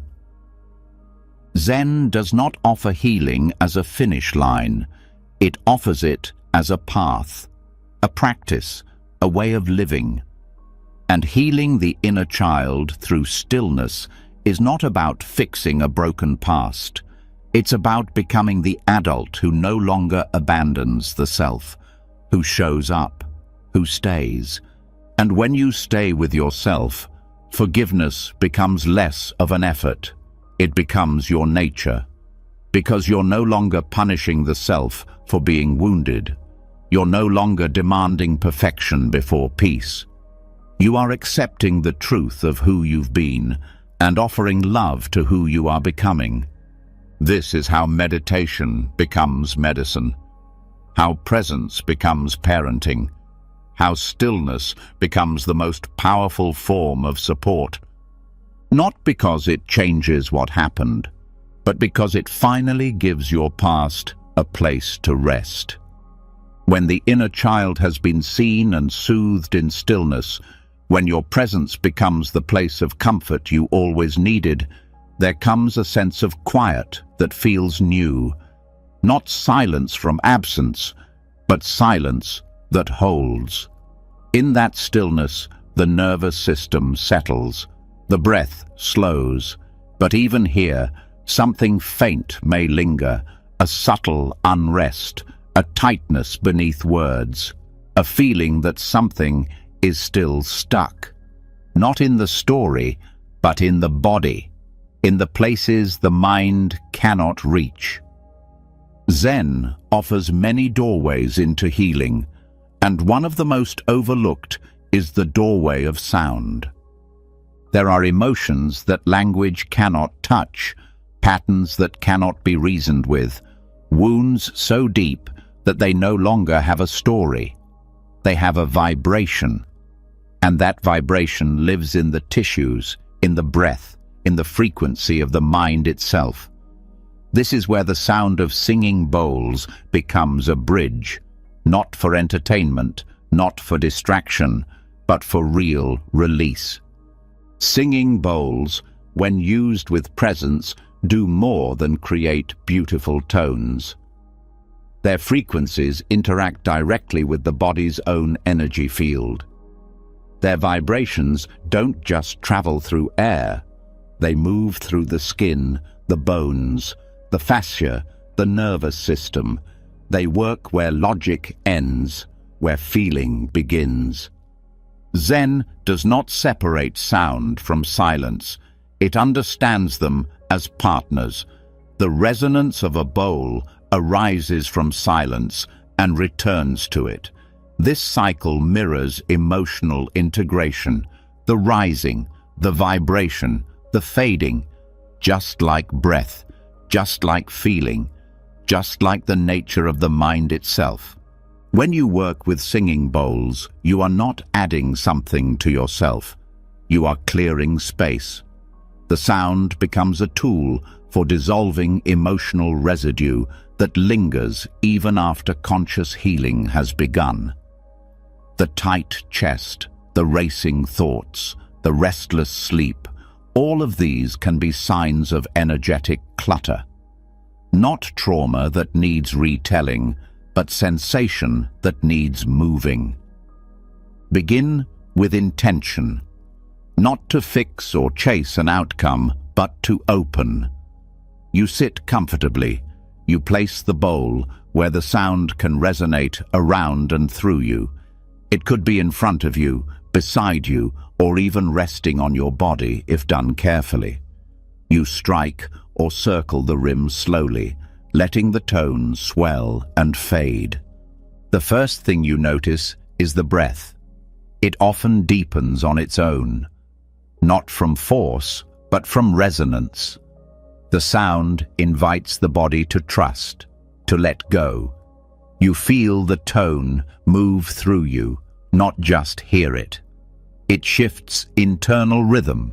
The heart rate, the brain waves, even digestion begin to adjust. This is not imagined, it is measured. Sound changes physiology, but more importantly, it opens space for the unseen. Memories may surface, not vividly, but emotionally. A sadness with no name, an image without detail, a feeling of lightness or grief. The sound holds all of it. It does not guide you toward meaning. It creates safety for experience to arise and pass. Each tone has its own frequency, and the body responds uniquely to different notes. Lower tones often ground, calm, and settle. Higher tones can open, lift, and energize. When used with care, the full spectrum of sound helps the whole self recalibrate. You don't direct it, you trust it. You can begin your practice with a few minutes of listening, letting the sound wash over you, breathing with it. No analysis, just reception. Over time, you begin to notice where the sound lands in the body, where it gets stuck, where it feels resisted. These are cues. The body is showing you where attention is needed. Sometimes you use the bowl not just to listen, but to tone with. You match your voice to the sound. You hum gently. You allow your own vibration to join the bowl's. This activates resonance in the throat and chest, two areas where unspoken emotion often lives. You don't have to sing. You don't have to sound good. You only have to participate. This creates a loop of healing. The bowl vibrates. Your voice responds. The body vibrates in return. Tension begins to move. Emotion begins to find exit points. You may feel heat, shivers, or spontaneous breath. These are signs of energy shifting. You are not imagining the healing. You are living it. Singing bowls can also be used in guided sequences. For example, starting with grounding tones at the base of the body, then moving upward. This pattern supports emotional flow and balance. The lower tones help release fear and anxiety. The mid-tones support grief and love. The higher frequencies help with clarity and insight. You don't have to know this mentally to benefit. The body knows. One particularly powerful practice is to use the bowl after seated meditation. Once the mind has settled and the breath has slowed, you end the silence with sound. Just a few strikes. Just enough to open the body after deep stillness. This helps integrate the practice. It bridges inner quiet with outer sensation. You can also use bowls before sleep, especially when thoughts are still circling or when emotional tension hasn't fully settled. A few minutes of tone, either played or listened to, can shift the system toward rest. It clears residual agitation and allows the mind to drift without resistance. For deeper emotional work, you may choose to focus on a particular theme: loss, forgiveness, trust. You hold the word gently in your awareness and allow the sound to meet it. You don't push, you don't visualize, you let the tone interact with the feeling. Over time, the emotional charge often changes, not because you solved it, but because you gave it space to vibrate out. Zen views sound as another form of mindfulness, not separate from breath, posture, or awareness, but equal. The bell that rings in a temple is not decoration. It is instruction. It tells the body to stop, to listen, to return. The bowl is the same. Every strike is an invitation back. Over time, this practice shifts how you hold emotion in daily life. You begin to feel when something is stuck. You sense the tightness, the dissonance, and rather than suppressing it or explaining it, you respond with vibration. You find a tone, you hum, you allow the resonance to meet the resistance. Sound teaches that not everything must be named, that some healing happens through frequency, through felt experience, through the body's own intelligence when given the right tools. Singing bowls are such a tool, not because they do the healing for you, but because they support you in accessing your own ability to feel and release. This work is subtle but powerful. You won't always walk away with insight. Sometimes the change is that you can breathe more deeply, or that your jaw finally unclenched, or that the dream you had that night was a little softer. These are not small things. These are signs of integration. Sound therapy, in a Zen context, is not about achieving a state. It's about restoring balance, not through control, but through surrender, letting the sound do what it does, letting the body receive without agenda.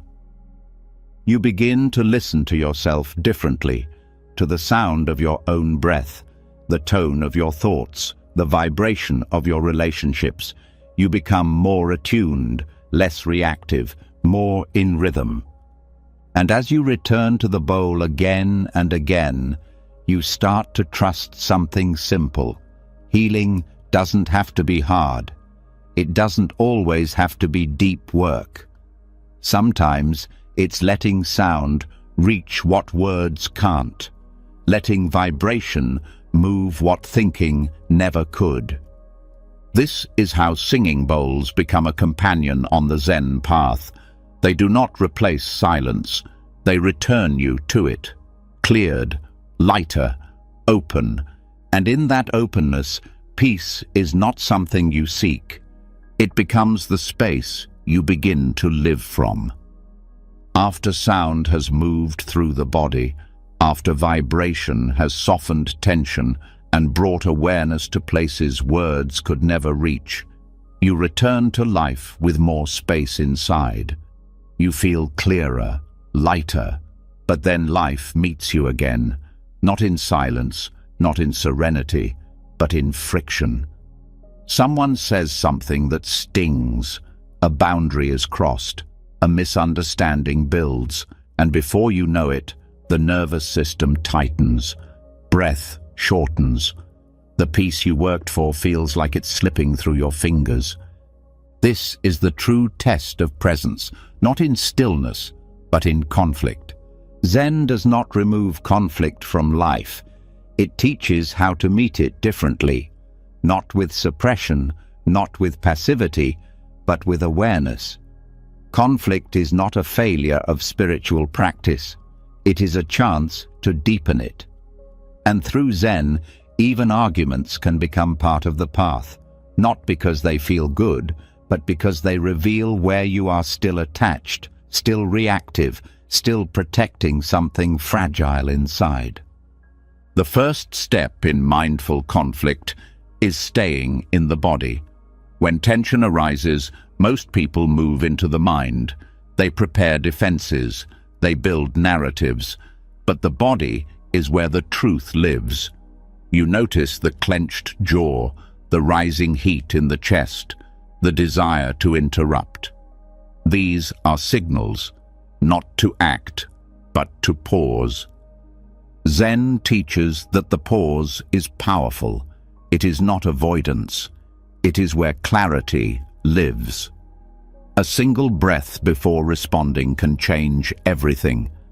Not just the outcome of the conversation, but the emotional residue it leaves behind.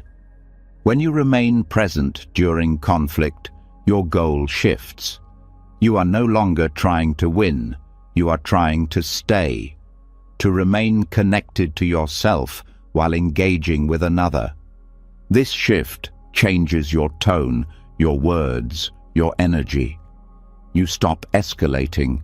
You start listening, not just to the words being said, but to the need underneath them. Listening in Zen is not passive. It is full attention. You hear not only the surface, but the silence beneath it. You feel the rhythm of the conversation. You notice when the other person is speaking from fear, from hurt, from ego, and you choose not to match that frequency. Instead of reacting, you reflect. You may say, "I'm hearing a lot of frustration. Can we slow this down?" You may acknowledge, "This is hard for me to hear, but I want to stay open." These statements are not tactics. They are truth. They keep the space from collapsing. The next principle is non-attachment to being right. Conflict often becomes toxic because both sides are clinging to a version of the truth that validates their pain. Zen invites you to hold your truth lightly, to say what's real for you without needing the other person to agree, to express clearly without trying to control the outcome. This doesn't mean abandoning your needs. It means expressing them from groundedness. When you are calm, your message is clearer. When you are connected to breath, your voice is steady. When your nervous system is not in fight mode, your words carry less charge. You also learn to tolerate discomfort. Conflict is uncomfortable, but presence teaches you to sit with that discomfort without collapsing or lashing out. You feel the sensation rise, peak, and pass. You learn to ride the wave rather than drown in it. In Zen, this is called remaining in the middle. Not pulled into extremes, not lost in reactivity, staying centered even when others are not. This takes practice, but each time you do it, you rewire your emotional habits. You prove to yourself that you can be in conflict without losing yourself. Compassion becomes part of the equation. You don't need to agree to care. You can understand someone's pain without condoning their behavior. You can say, "I see how this hurt you," while still holding your boundary. Compassion makes space, even when connection is strained. You also learn to observe your own ego. Notice when you're arguing just to be heard. When you're speaking from pride, not clarity. When you want to punish, not resolve. These moments are not wrong. They are invitations. They show you where you still need care, still need presence, still need healing. Zen teaches that conflict mirrors the inner world. The anger you feel toward others often reflects unhealed wounds inside. The more you've worked with your own pain, the less you project it. You stop blaming others for making you feel what's already there. This awareness creates more freedom. You stop needing others to behave perfectly in order to feel okay. You stop giving them control over your peace. You reclaim your power by choosing how you respond. In a practical sense, mindful conflict means speaking with intention, using pauses, naming emotions, asking for space if needed, returning to the breath when overwhelmed. It means not interrupting, not defending, not escalating. It means staying connected to your values even when things feel chaotic. You can also set agreements in advance with those you trust. Agreements like, "We will take a break if voices rise," or "We will return to this after calming down." These aren't rules, they're containers. They help protect connection during stress. When conflict does get heated, you recover more quickly. You don't spiral into shame or blame. You acknowledge the moment. You reflect. You repair. This ability to repair is more important than perfection. Every relationship will face tension. The question is, can you stay? Can you come back? Mindful conflict isn't about being neutral, it's about being awake. You may still feel anger, you may still express strong emotions, but you do it with awareness, not from impulse. You speak from the center, not from the wound.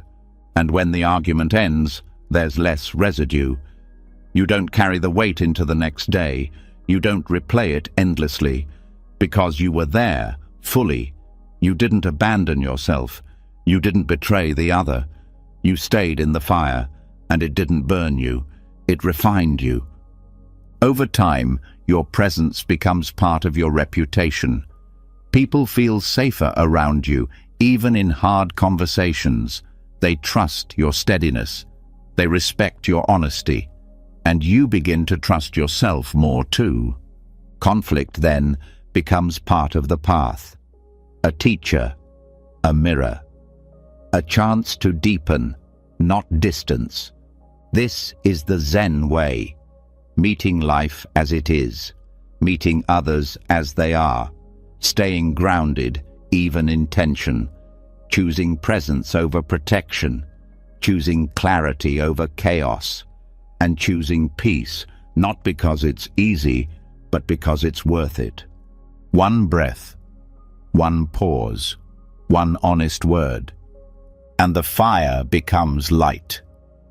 You've just spent over 3 hours walking the quiet, powerful path of Zen, not as philosophy, but as lived experience.